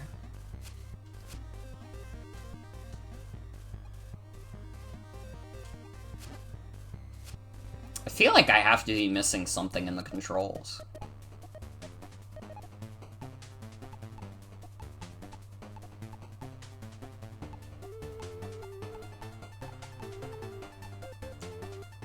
You know, I don't know if this, like, actually, like, helps me understand. Although this menu is very cute. Look at the wiggling config Peter.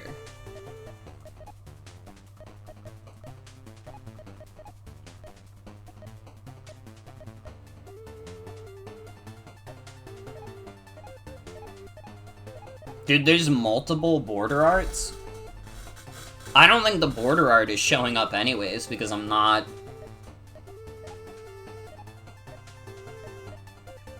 I'm just in a regular window. I guess the border art would probably show up if I was playing in full screen.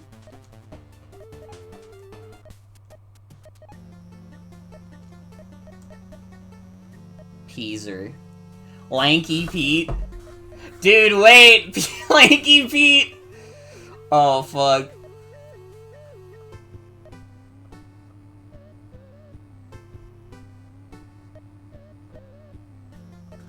Oh my god, wait. The fucking Peter data has to be for the multiplayer mode.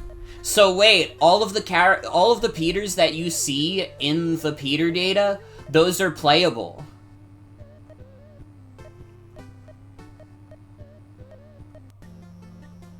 So Peter shirts?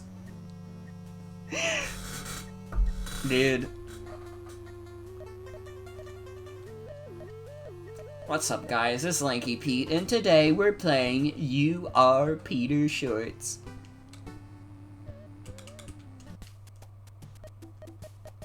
Is that the one, like, YouTube clickbait channel that's like, I don't know, like some Cocomelon shit? That's not a very good description.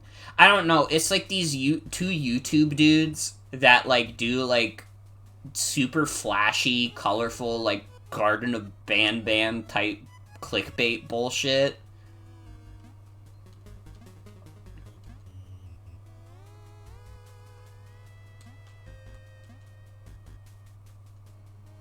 I don't know, they're the kinds of guys that I was always afraid of turning into. If I had sold my soul, I could have ended up like them.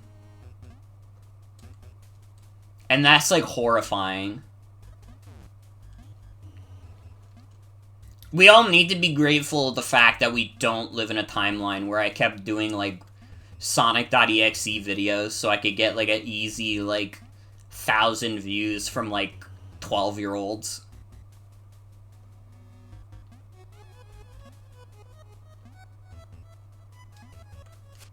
Now it's like, fuck, I don't even want to see, like, 17-year-old in my chat.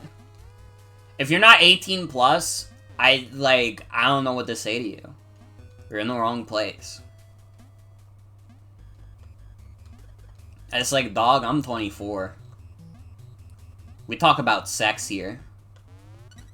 We're gonna be talking about the penis!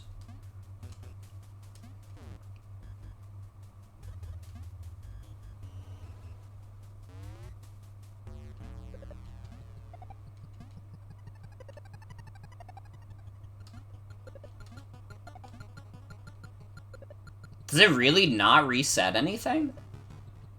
So can I still not get up here?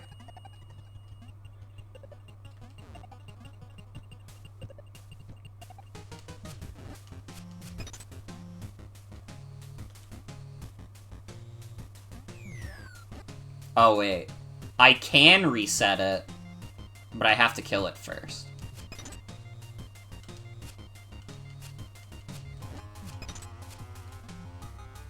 Okay, I'm following the program. I understand.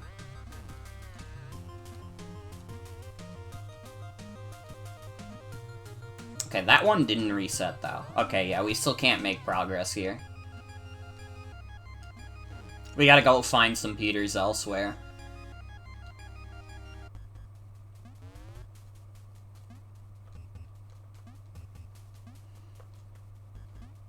I don't know. I don't even think it's, like, detestable to make things for kids. Like, obviously not. There's always gonna be kids in the world, and they need some things to entertain themselves.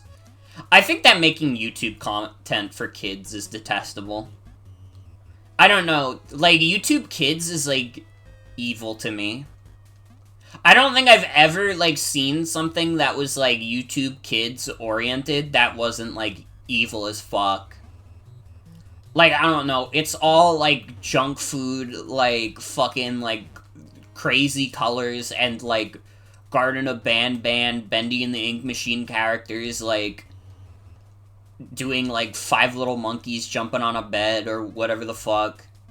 It's just, it's so, like, I don't know, it's, like, it's disgusting to me. It shouldn't exist.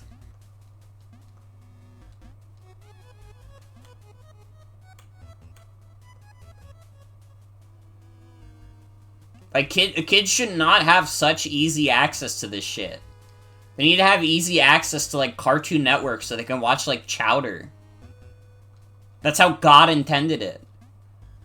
Although, I guess, I don't know, like, adults from that time probably would have been like, dude, back in my day, we just hit each other with rocks. Why the fuck these kids watching these dumbass cartoons?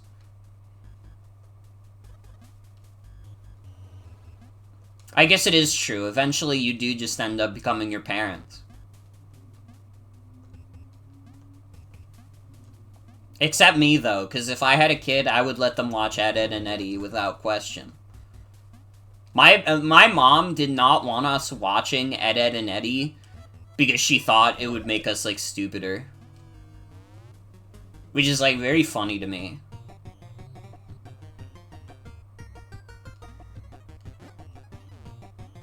Also funny because, like, she didn't really have, like, a ban on something like SpongeBob. But I feel like that's probably because my dad actually likes SpongeBob. Like, I think this is confirmed, like, knowledge about my dad is that he thinks SpongeBob is cool.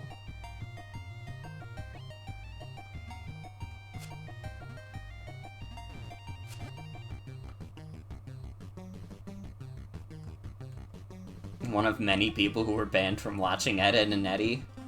Something about Ed, Edd n Eddy is just, like, very risque for, like, a kid's show.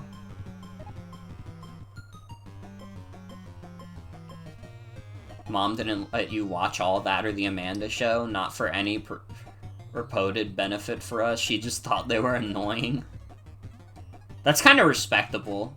Honestly, if you're, like, an adult, like, listen, you're gonna have to put up with your kids wanting to, like, watch some stupid stuff sometimes. But, like, I don't know. If it comes down to it, and, like, I have to stop my kid from watching, like, one, like, Nickelodeon sitcom, it's like, yeah, you know what, whatever. They might be, like, a little mad about it now, but in, like, 5 years, they're not gonna give a shit.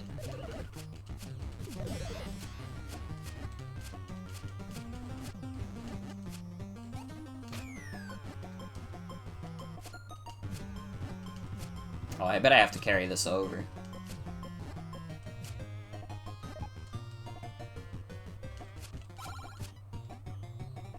Mostly cared about cartoons, so you didn't care that much? Exactly.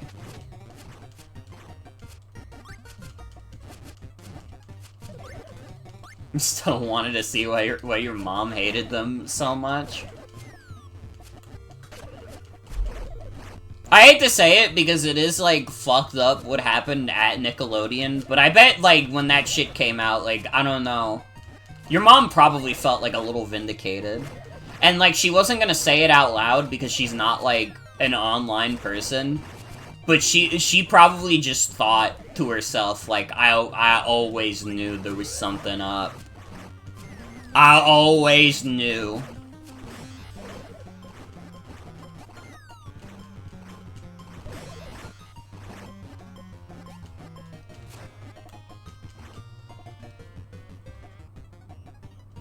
Odds are she hasn't heard about it. I mean, good for her. I would love to be able to not have heard about it. But I mean, I'm a person in my mid-20s on the internet. I was always bound to hear about it.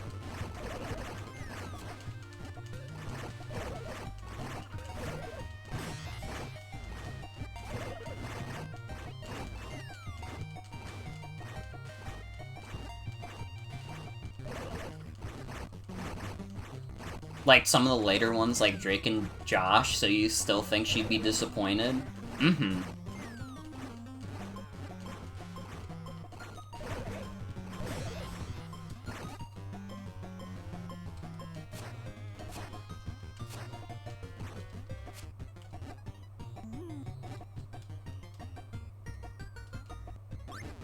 Man, Drake and Josh is one of those things that's, like, probably way better than I remember it.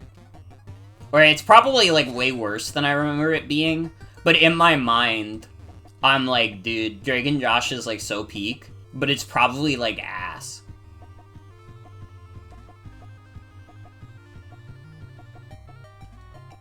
One show you found super annoying upon rewatch as an adult is Fairly Odd Parents. Dude, I kinda, like, I'm with you. I think Fairly Odd Parents is ass. Like, I don't know, it's like even outside of the fact that it's, like, really loud, it's, like, a really deeply, like, I don't know, like, cynical kid show. I don't know, I think about, like, episodes, like, the one where, like, Timmy Turner, like, wishes that everybody looked the same, and then they still found a way to, like, invent, like, blob racism.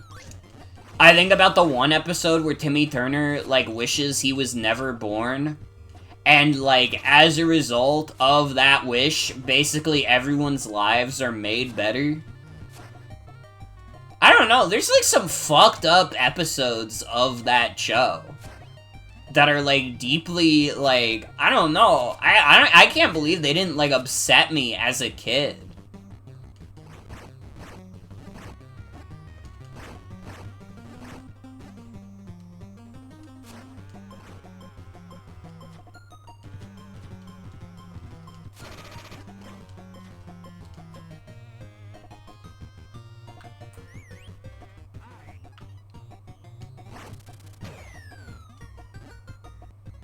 Oh yeah, of course. The trans episode of Fairly Odd Parents.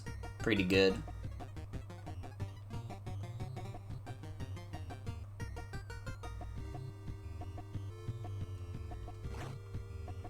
Yeah, what do I do with Cloud Friend?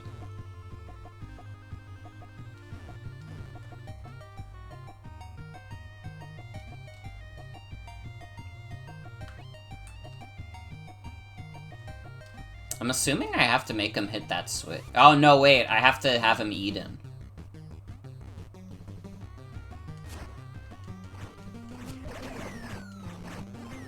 A blob won't upset you as a yet diagnosed autistic girl. It's like a fucked up episode. I don't know, like, Fairly Odd Parents is just like, it's like weirdly cynical for like a kid show.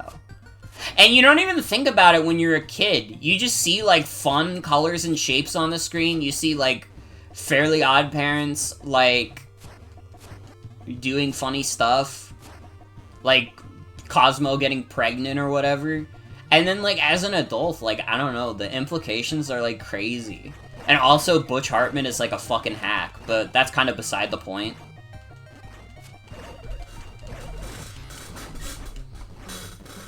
The Wonderful Life parody is fucked. The one where he wishes he was never born. It's crazy.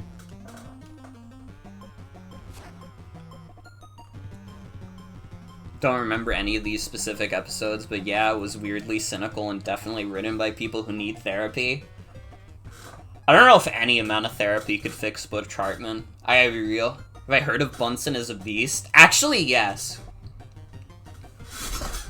I don't think I've ever admitted this before, but, like, when I was, like, a young teenager, I actually did briefly follow, like, Butch Hartman's, like, YouTube endeavors. Because, like, I don't know, I remembered him making stuff that I watched as a kid, like Fairly Odd Parents and Danny Phantom, so I was like, oh yeah, I'll watch his YouTube stuff.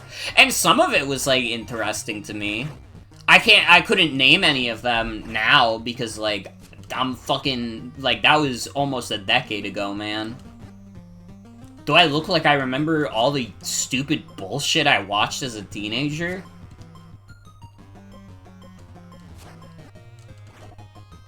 Dude, the only standard I had back then was I couldn't stand watching Leafy. That was like the only standard I had. Created the shit you watched while waiting for SpongeBob to come on. Honestly, like, kinda real. Although I feel like I did have a pretty big attachment to Fairly Odd Parents as a kid. I don't know, I feel like it was up there for me. Which is so weird because, again, it's such like a deeply cynical show.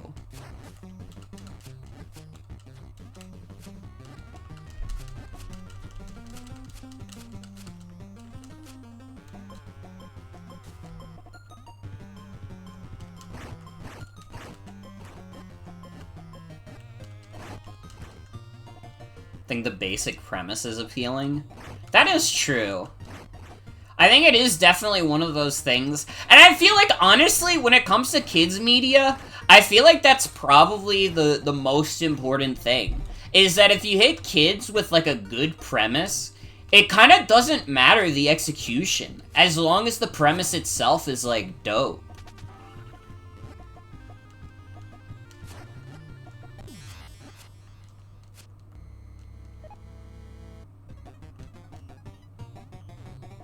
Same way as an adult a lot.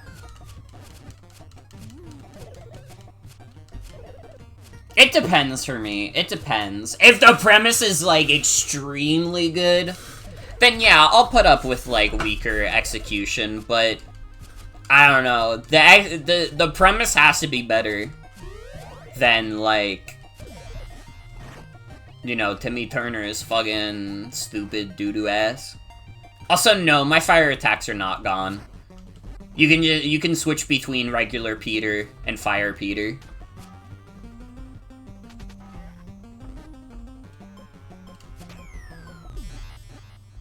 Oh, fuck. I need to stop doing that.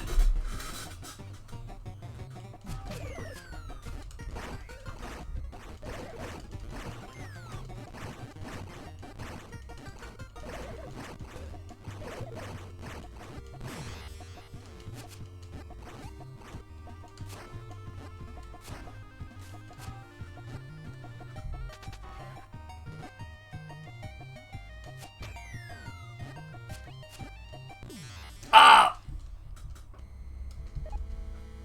My poor Peter. Everyone pray for my poor Peter. Oh yeah, My Life as a Teenage Robot is pretty dope. That was a good cartoon.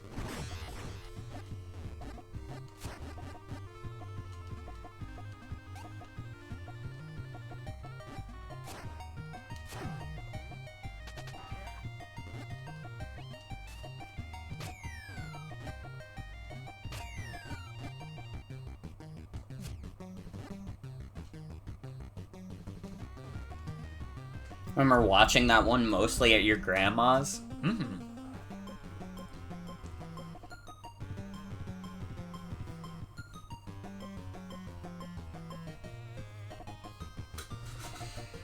Fairly Odd Parents was good when you were a kid, but your standards were silly characters yelling and moving a lot. Could recognize when something was really good and better than that. You were always more excited for Courage, Jimmy Neutron, and SpongeBob. Let's fucking go. Those are like 3 really good ones.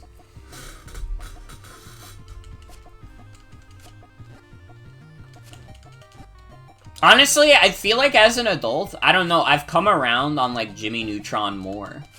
But honestly, part of it is that it is an early, like, 2000s, like, CG animated show, and that alone is, like, very novel.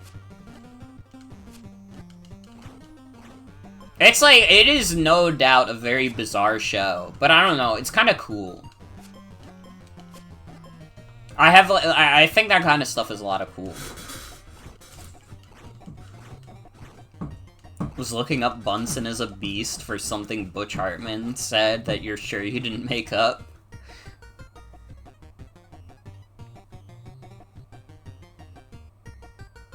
Your main obsession was Scooby-Doo, which you got burnt out on, but more recently you've learned to gain extra appreciation for. Dude, Scooby-Doo was the shit. I had, like, my dad had, like, all, like, a bunch of DVDs of, like, old, like, Hanna-Barbera shit. And of course, Scooby-Doo was there. I mean, Scooby-Doo is fucking sick as hell.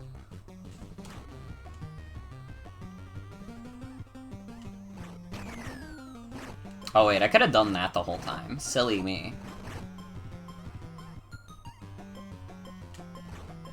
Peak childhood was playing Pokemon in bed with Scooby in the background. Fuck yes. I've definitely, like, genuinely, I've probably been in that scenario.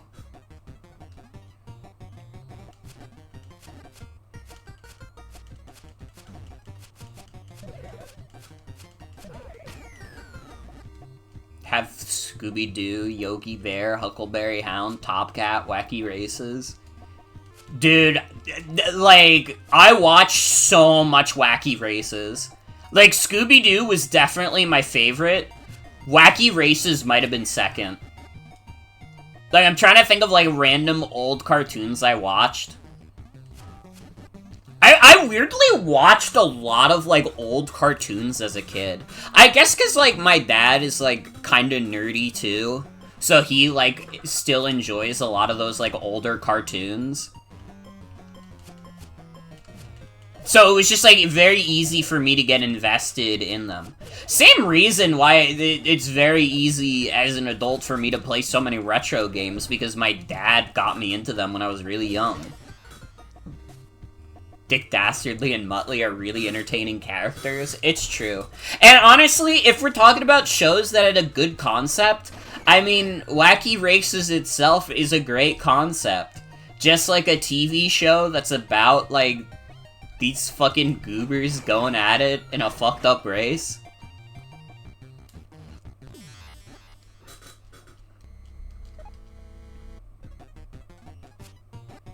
It's great.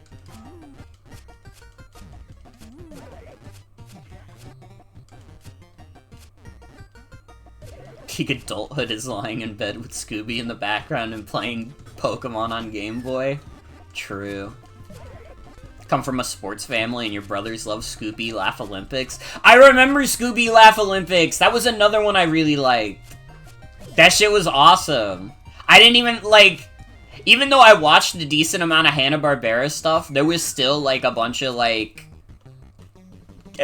characters from Laugh Olympics that I didn't recognize. Like, listen, we owned a lot of those old DVDs. I don't think there's any chance in hell we owned, like, Jabberjaw.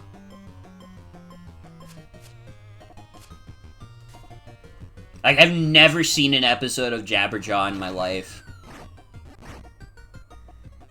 Some of them they did just straight up make up for the show. Is that true? They made up people for Scooby Laugh Olympics? That's fucked up. I don't know. That's like a SpongeBob betrayed us kind of moment. I think the really Rottens are all new characters or copies of old ones. That's fucked.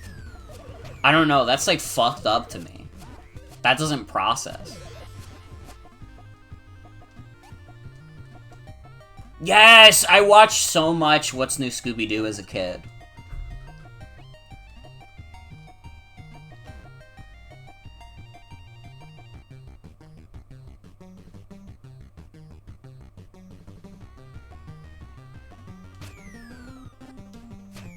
Also, I think I'm kind of in the same boat, Moon. Because I really, like, it is definitely, like, the older animated movies of Scooby-Doo I go back to a lot. I don't really go back to the old Scooby-Doo cartoons as much.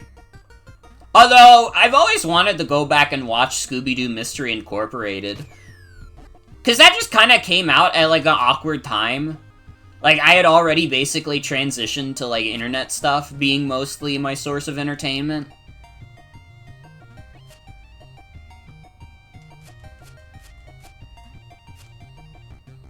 Love the watercolor art of the older stuff, and the digital coloring on What's New Scooby-Doo is a little too vibrant and flat for your liking.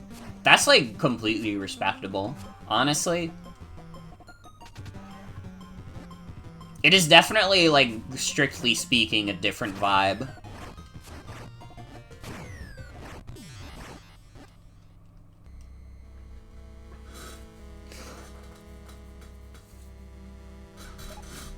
Remember, autism and depression weren't real when Butch was a child. He probably said that shit. He almost certainly said some shit like that.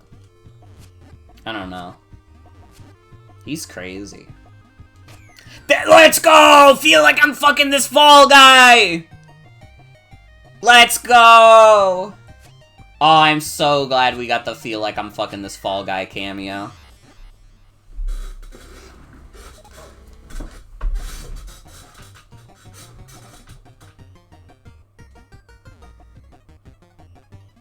God, Butch Hartman is such a fucking hack. What a dipshit. He said something else very problematic about autism, but he did say depression wasn't real. Good lord. They had a fucking recession called the Great Depression, Butch!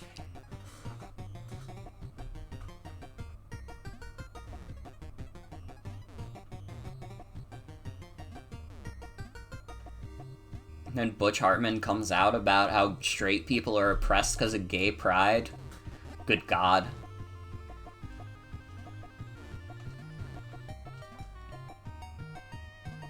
Also, fucking salutes, Splee. That would be dope.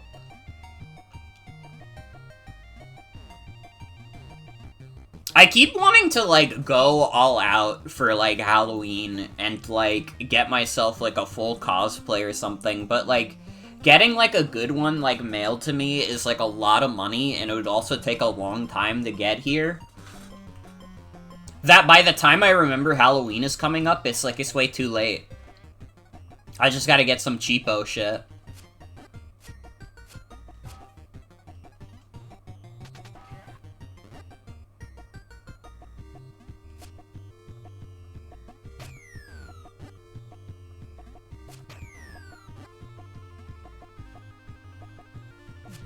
Haven't been doing it because you didn't have IRL friends to do shit with, but now you do, so it's the year, it's time. Let's go. Oh. Oh.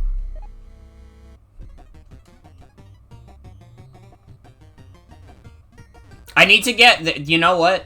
Halloween costume idea this year? I'll be Peter Shorts. I just have to find really long pants.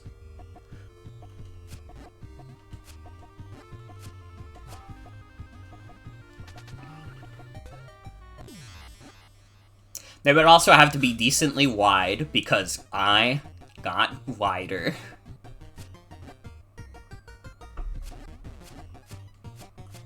Did have the Hex Girl song at karaoke last time you went? You got the DK rapping? Let's go! I've only been to, like, a karaoke thing once, and I really... I've said it before, I did some, like, really fucking funny shit. I mean, obviously I got a Rickroll in there. I did Never Gonna Give You Up. I did the I'm not gay, but if I were, I'd want equal rights song. I also did Smoke to Come, which, if you don't know what Smoke to Come is, it's basically an entire song that just sounds like... And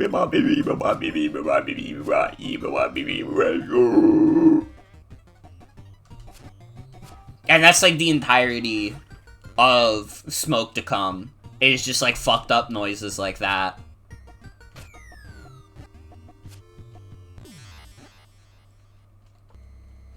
Damn, this part is hard. If the spikes weren't insta-kill...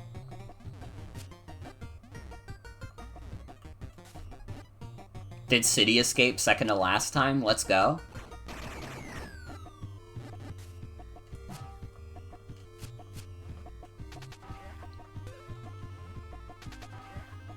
Dude, I just realized I'm like less than a month away from being able to go to the Sonic Symphony.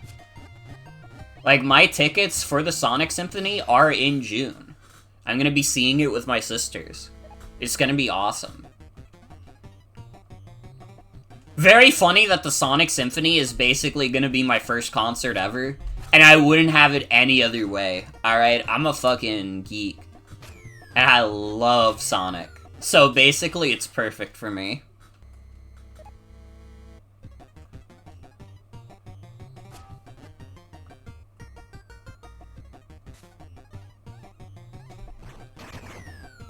It's gonna be awesome. I know I'm gonna have a good time.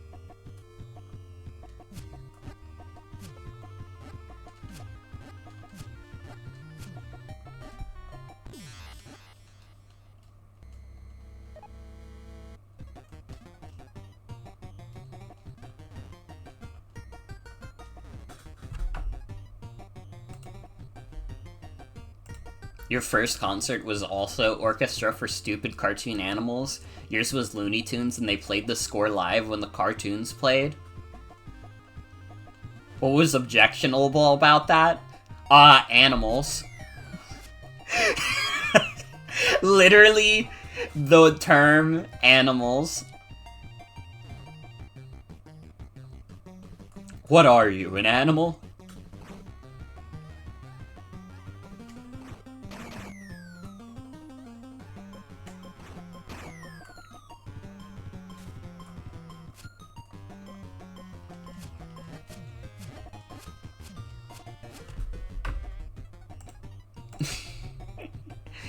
Keep the change, you filthy animal.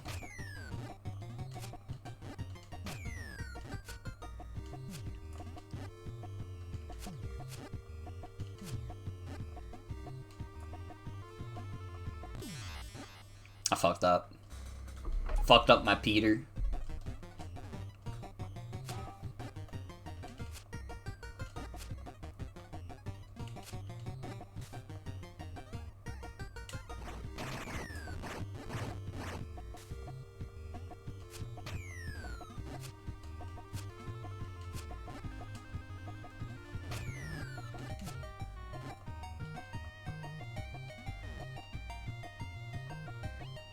Okay, let's go.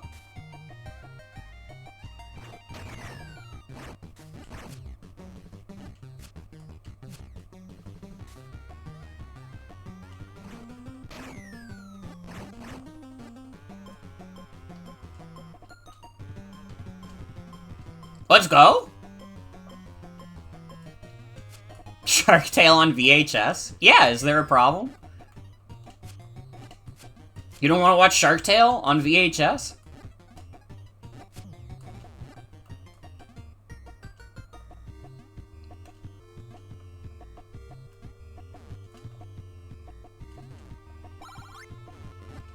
Oh, fuck, the banana peel.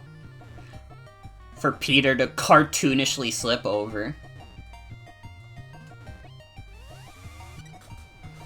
It kinda was. Because that movie is, like, too ugly otherwise.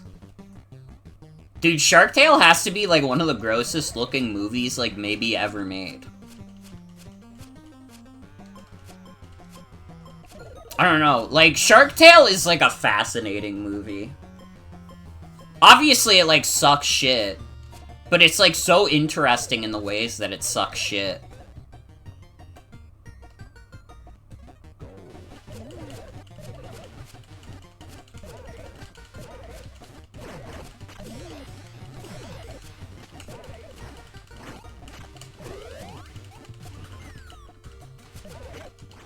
I don't know, maybe I'm more fascinated at Shark Tale than most people.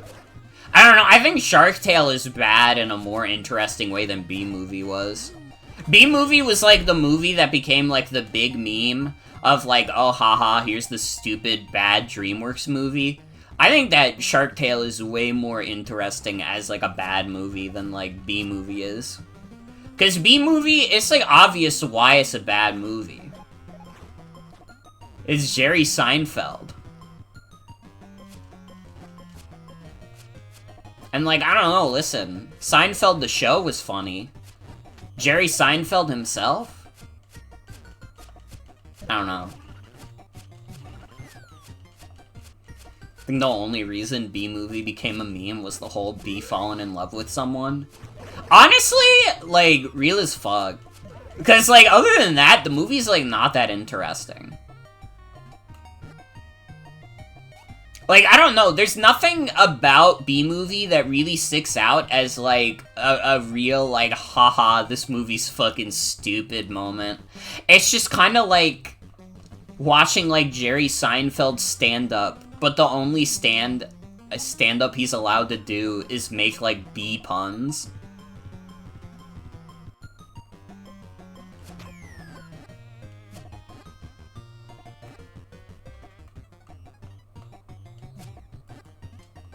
What if B Society was like ours? Pixar parody-ass premise?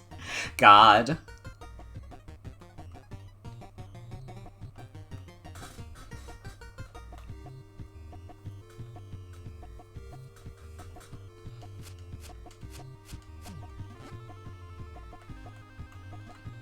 They'd have Winnie the Pooh get shot in B-Movie.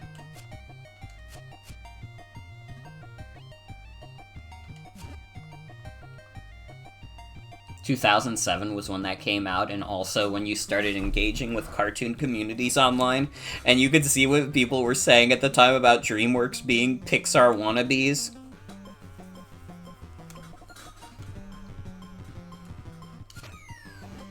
DreamWorks is definitely, like, a more interesting studio, but...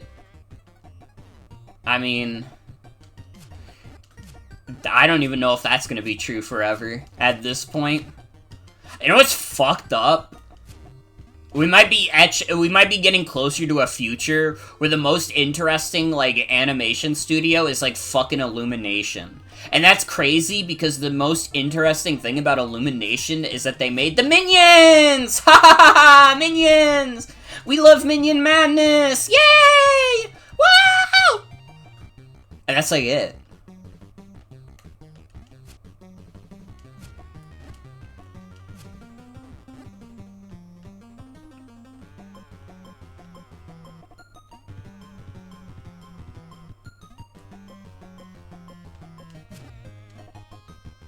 I don't know. I guess that's not true. DreamWorks can put out, like, interesting, cool stuff still.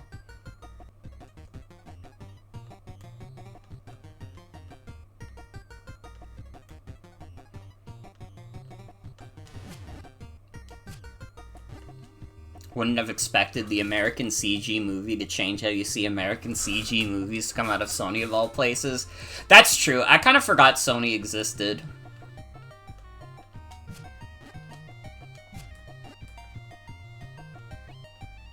I apologize, Spider-Verse. I forgot about you.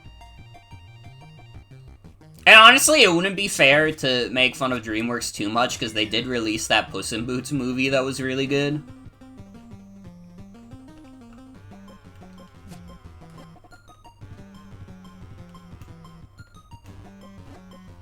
Oh, motherfucker. Pre-ordered 1,000 Year Door. Let's go.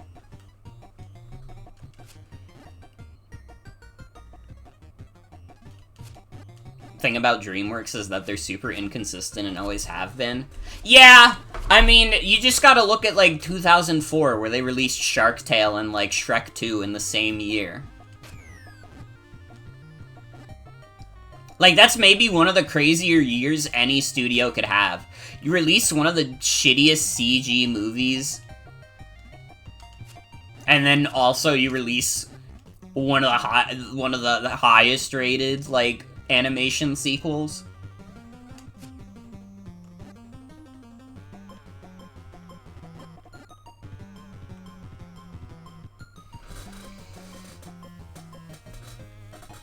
Yeah, Pixar is, like, depressing to me. I get, like, really sad when I think about Pixar in the modern day.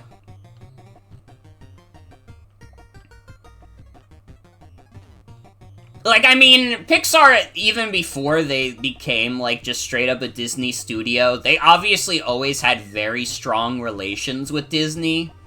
But now it's, like, Pixar as a studio is, like, indiscernible from Disney. And honestly, they have been for a while now. I feel like as early as, like, Brave coming out, I kind of felt like, I don't know, like, Pixar and, like, Disney were, like, interchangeable in terms of the kind of shit they would put out. I fucked up. Dude, the fruit puzzle is going crazy right now.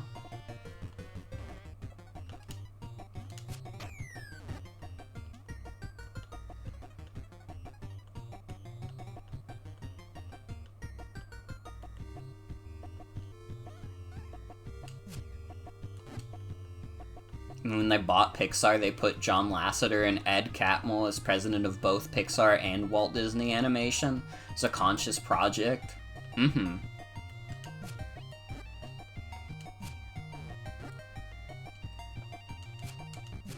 It's just so lame to me. I don't know, like, the 2010s really were, like, a bad time for Pixar. I guess they're probably putting out better stuff now, but even then, like, I don't know. You're not gonna get me to give a shit about Inside Out 2. It's just not gonna happen, and I guess part of it is that, like, I'm an adult now, but I don't know. They got me hyped for Incredibles 2. And even though, like, I don't know, it made for a good theater experience. I had fun watching it, even if it's maybe not the most superb movie ever.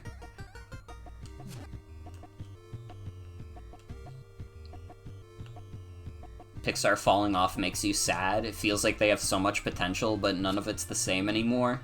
Yeah. I feel it. I feel it.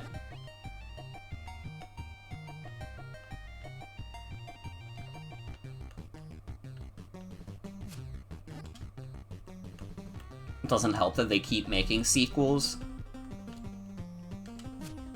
Like, actually, their like, obsession with making so many sequels is, like, what killed them for me. Bro, in what universe does anybody give a shit about Monsters University? Like, you guys have to be so honest with me. Would any of you rank Monsters University over the original Monsters, Inc.? In any regard. Not just as, like, an overall movie, because then it's like, well, yeah, obviously. But in, like, literally any regard, would you put Monsters University above Monsters, Inc. in any category?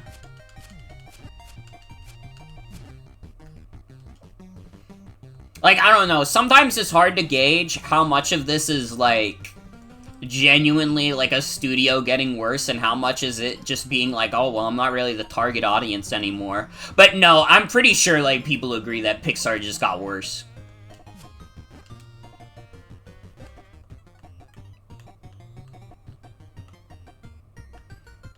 Monsters University you liked, but it's low on your Pixar list, and the original is just better in every way? Mm-hmm.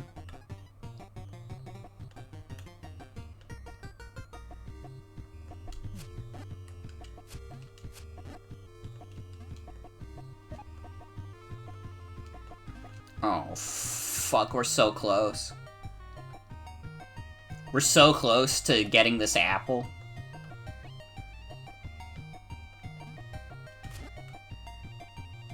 See, I haven't even watched Toy Story 4. Like, I'm not even the kind of person who likes, like, Toy Story 3. You're not getting me to watch Toy Story 4. Dude, can I be honest? I forgot that Lightyear even came out.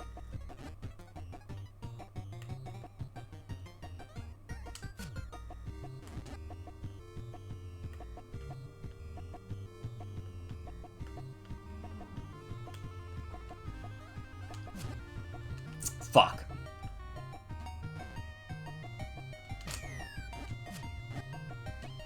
Loved 3 when it came out, but you've come around to position that 2 is the better one.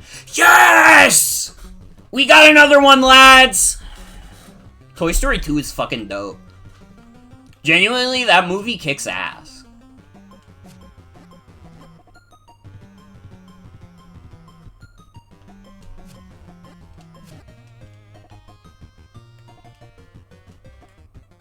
Engages in a lot of the same themes, but is a lot less ham-fisted about it. Mm-hmm.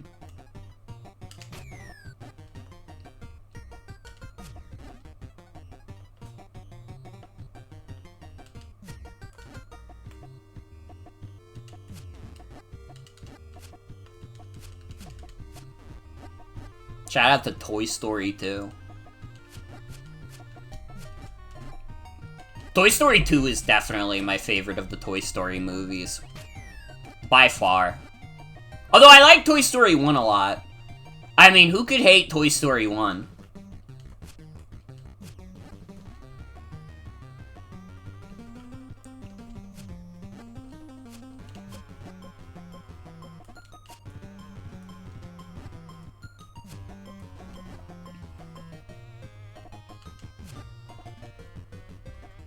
Your mom and aunt think WALL-E sucks and it makes you sad. That's like maybe their best one.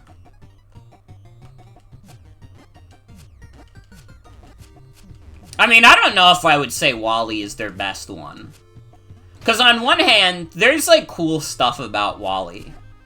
Like, WALL-E is like a very like when you think of it as like the robot like romance story, it, like, goes crazy. It's, like, a fucking awesome movie. You see, like, the post-apocalyptic, like, imagery and stuff. And just, like, these two robots, like, finding love in each other. Surrounded by all this destruction. And then you get to the part where it's, like, all the humans are there. And it's, like, here's what happened to humanity. They all went to space. and they all got fat and lazy, and they don't do anything. And this is what society is like nowadays. Like, when WALL-E is just focusing on the relationship between WALL-E and Eve, it is like, I would say, yeah, it's probably one of Pixar's best movies. When WALL-E is trying to be, like, a commentary about, like, society, it is like, I don't know, it's like the 2007 equivalent of those, like, videos you see online that are, like, people are looking at their phone, and, like, there's one guy who's not looking at his phone, and he's really sad because nobody cares anymore about anything except iPhone. Up is awesome. Up is awesome. I mean, it definitely has, like, a very strong start, but I don't feel like it falls off.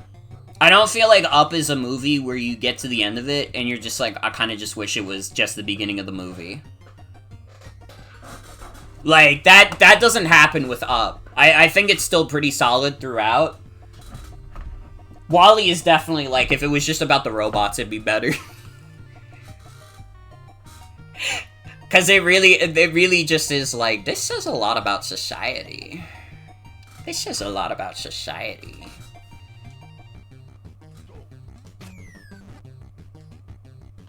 Phone bad, me deep. That's true.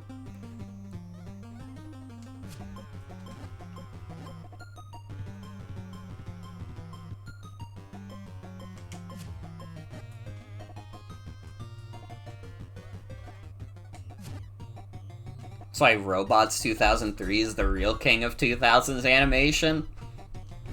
You know, I've never actually seen Robots.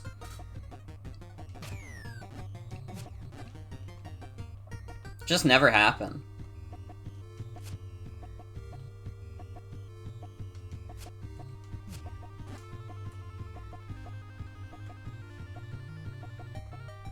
I feel like there's probably, like, an easier way to do this. And I'm just kind of fumbling it. But that's okay. I'm still having fun. Which is what's important.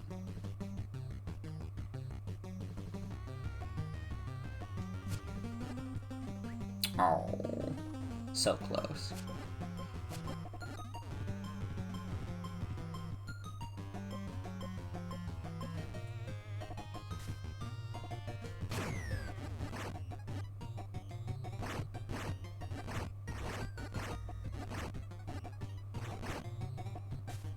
Okay, that doesn't seem to be the way.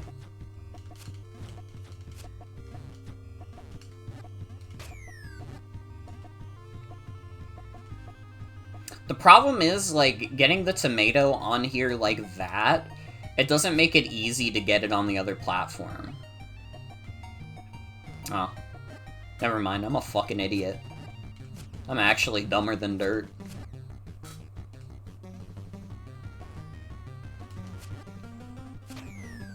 I've never seen Nimona either. I, like, don't know anything about Nimona, really. Other than people say it's good. Which, I mean, that could be true. But I wouldn't know.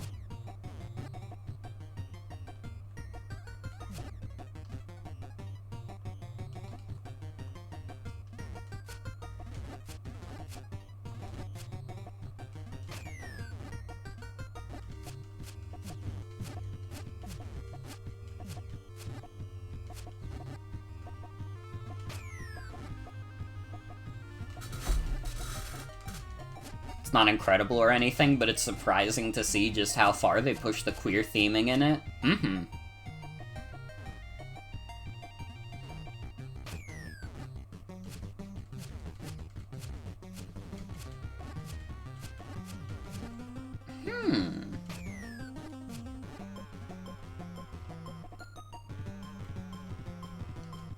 Am I streaming the Paper Mario remake on launch?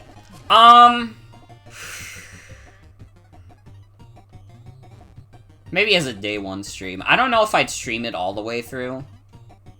Maybe as a day one stream. Because the thing is, if I'm not doing as many playthroughs probably shouldn't start a really long RPG if I'm not sure I'm gonna commit to it.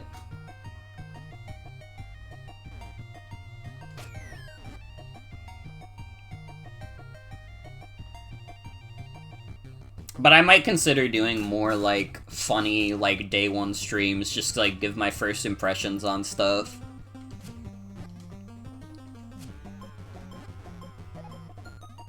I'll think about it. I'll think about it.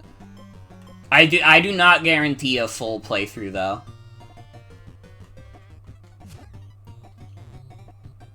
Now, you are Peter Shorts? Absolutely full playthrough.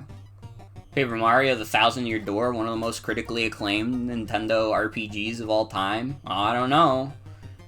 It's no Peter. This is the state of motherfucker Morgan in 2024.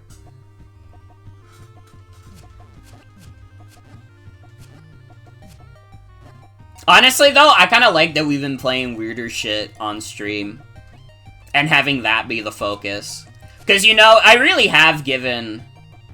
like, Nintendo stuff so much of a focus that, like, getting to play other random weird shit is nice. Honestly. By Animal Well? What is Animal Well?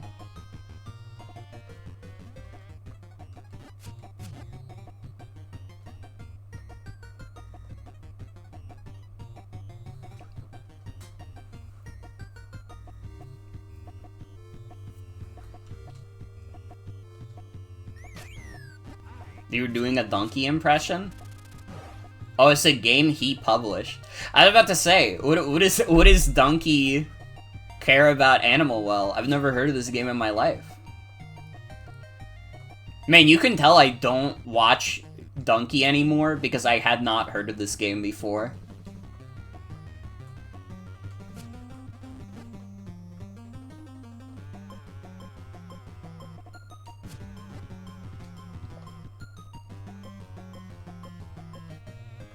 People say it's a pretty good game. Weird that he actually picked a good one. I mean, to be fair, if you're like a YouTuber, you probably don't want to publish a bad video game. Especially if part of your, like, brand is, like, talking about video games. Because then people are just gonna be like, well, you made that one shitty game, though. Even if he just published it, it would have been like, well, you published that one shitty game, though. So who fucking cares what you have to say? I feel like, if anything, the stakes are higher for him. He has to publish good games, otherwise, he's gonna get all the ridicule.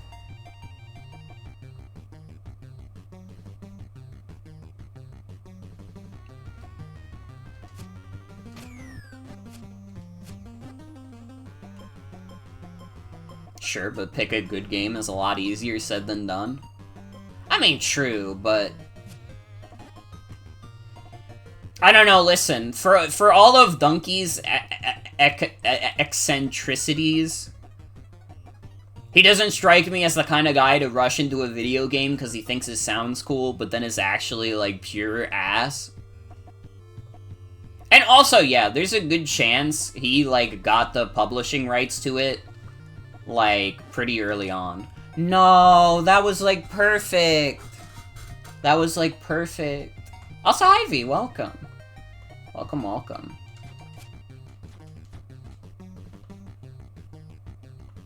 I'm stuck in the Hell Tomato room. I think we've been in this one room for like 20 minutes now, which is very funny.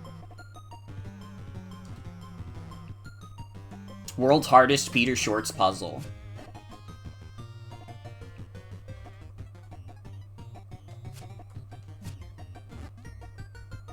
We're like Peter Shorts, what were they thinking? Oh, baby. Is that too far? Yeah, that's too far. Fuck. Damn it. I'm getting close, though. I can see the code in my mind.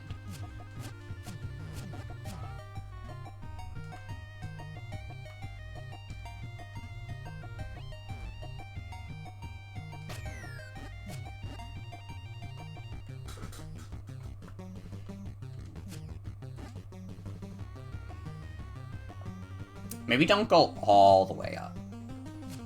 See how far... Oh, that doesn't get me far enough. Fuck. Fuck! Damn it! Okay. Try again. Well, we don't want to go all the way up. Yeah, the game's been fun. I'm having a great time. Probably wouldn't have played it for 2.5 hours. If I thought it was kind of dookie. Wait. I might be onto something. Fuck. No, I'm not. Cooking nothing. I'm microwaving.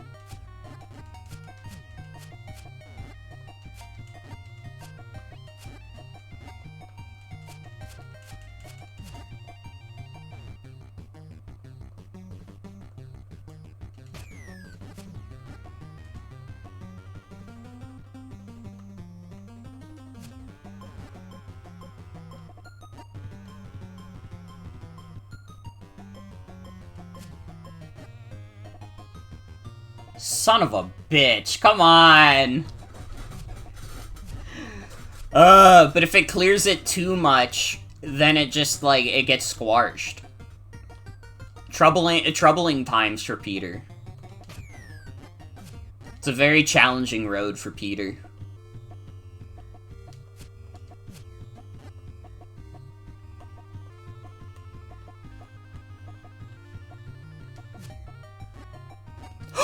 Oh! Let's fucking go! Oh my god. Oh my god. Holy shit. Why is Peter Shorts in Pops Man stage? I don't know. He's having a good time though.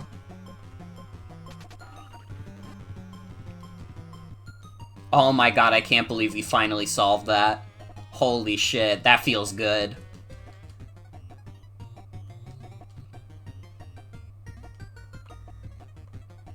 Oh fuck, I just realized there's no save points! Oh no! Don't tell me there's no good place to save, now that I got this little Gumbly following me. Oh no, oh no!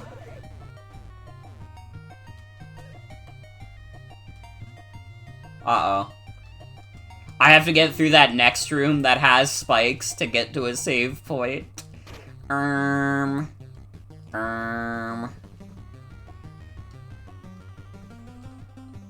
Wait. I can't even jump that high. Heart.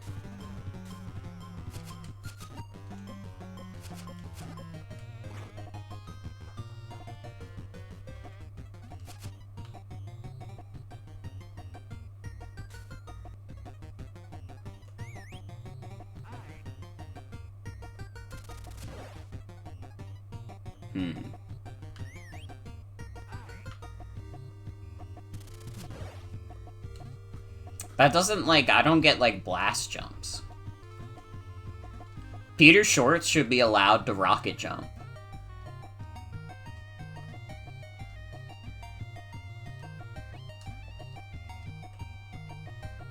Front-facing Peter isn't very canny. Are you suggesting that front-facing Peter is uncanny? He's seeking to be Peter outfit. Pretty good. Where the fuck do I go? Like, actually, where do I go?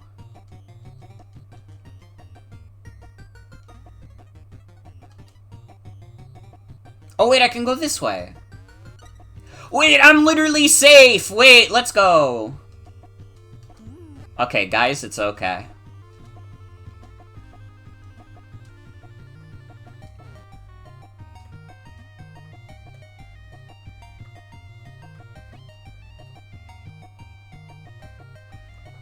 I love Peter's poses. He's such a delightful fellow.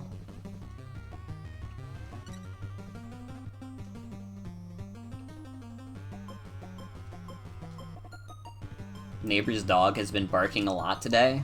Your neighbor's dog is not a very big Peter fan.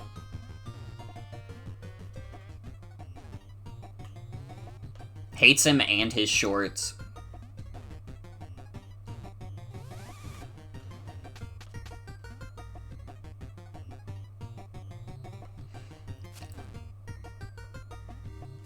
Oh shit.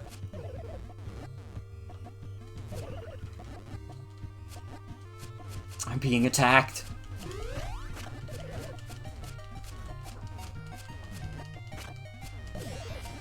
Yeah, the clouds have served as keys for us.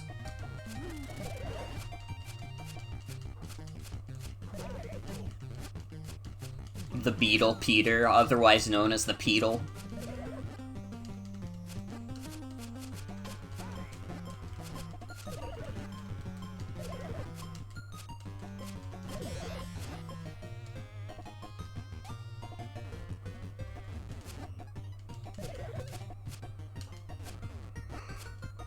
I am starting to get a little sleepy.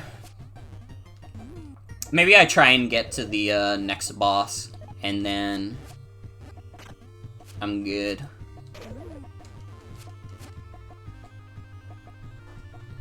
What if there was a Peter and he was a guy with a family? That would never happen. Don't say stuff like that. Your imagination really scares me.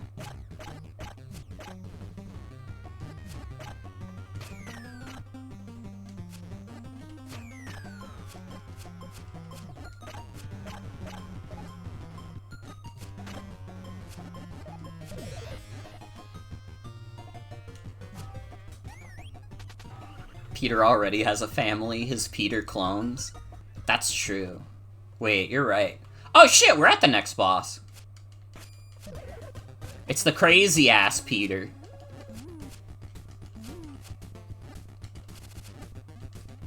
Dude, is it like Penguin Peter? What is with this funky Peter? The Flight Peter?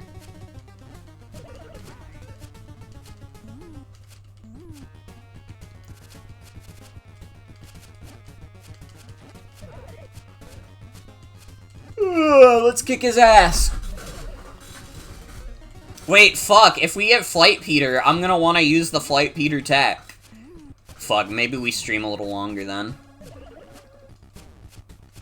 If this guy has crazy maneuverability, like, fuck, it's over. I'm gonna be streaming all damn night.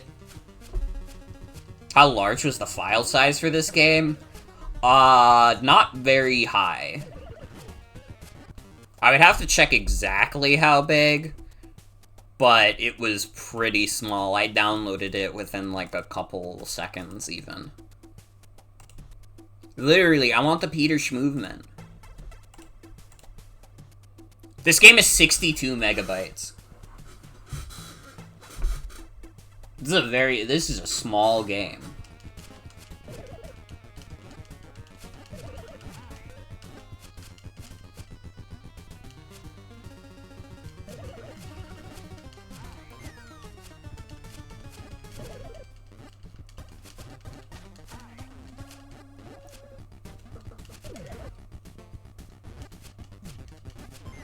You thought it would be smaller?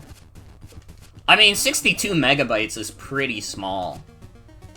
That's not even one of God's gracious gigabytes. You could fit that on, like, a PS2 memory card. Maybe not. PS2 memory cards are pretty small.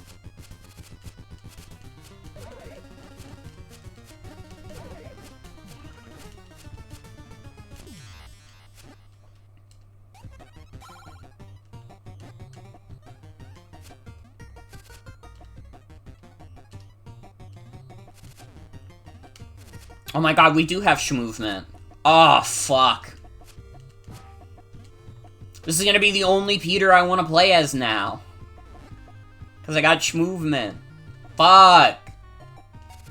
They ruined it. The fundamentals are over now because I just want to do Schmovement.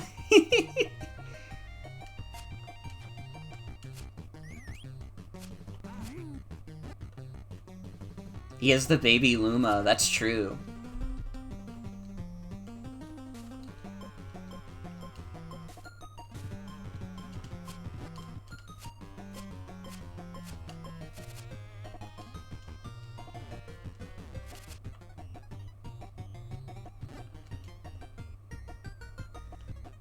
Okay, okay. I'll experiment with this Peter a little bit.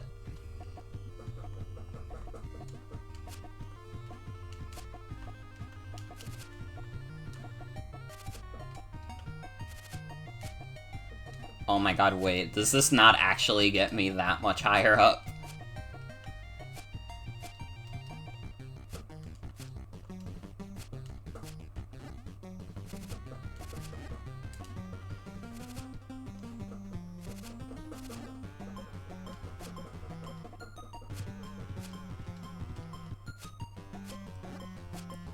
Oh my god, I can't even jump up there. Dog.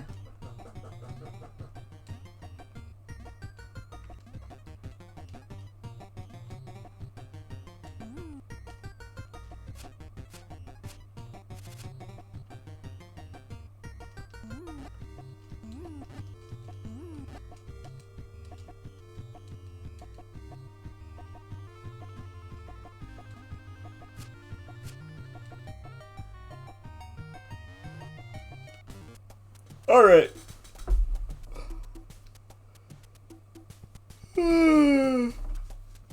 I'll probably play more of this tomorrow. After, I go bowling with my siblings. It'll probably be a pretty late night one, but that's okay. A late night Peter never hurt anybody. In fact, late night Peter might be the only thing that keeps us sane.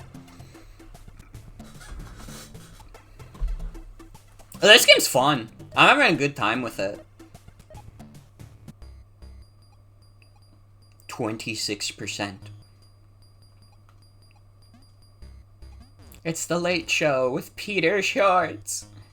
So true.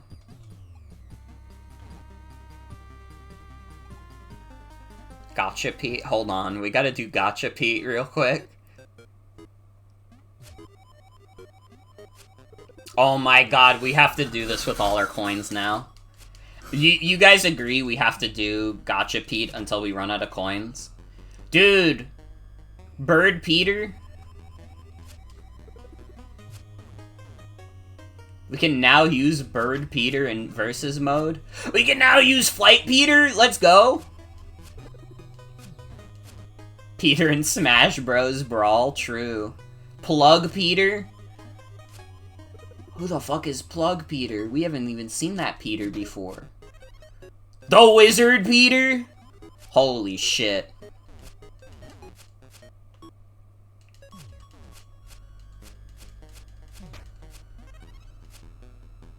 I think that's Fire Peter. We have that Peter already. Rabbit Peter! Oh my god. This is a game changer, y'all. Snail Peter. Dude, fuck Snail Peter. I will destroy any and all Snail Peter mains. Dude, Whimsical Peter? Drink cola and play Fortnite Peter? Lizard Peter?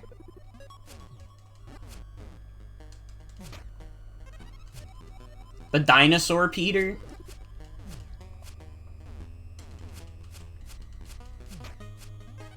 Tiger Peter, let's fucking go.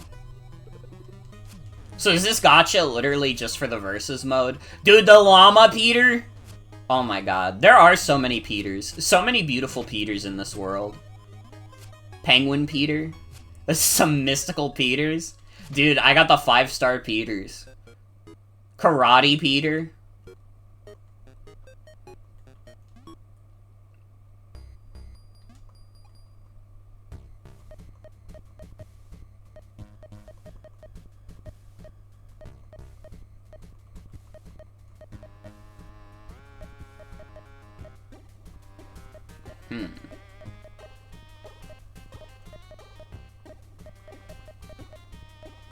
Yeah, let's just kind of have random Peters fight each other.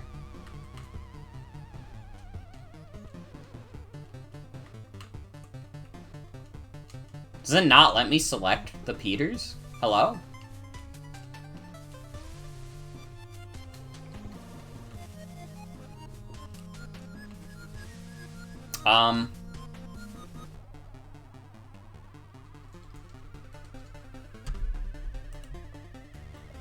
My controller stopped working. Well, I guess we'll never I guess we'll never know what the other Peters are. Sad. Peter has now exploded. Well, that's gonna be it for tonight's stream. I wanna thank y'all for coming. Hope you have a good night and take care. I'll probably be back tomorrow with, more Peter Shorts. I will let you guys know. Have a good night, everybody. Take care. Oh my god. Oh my god.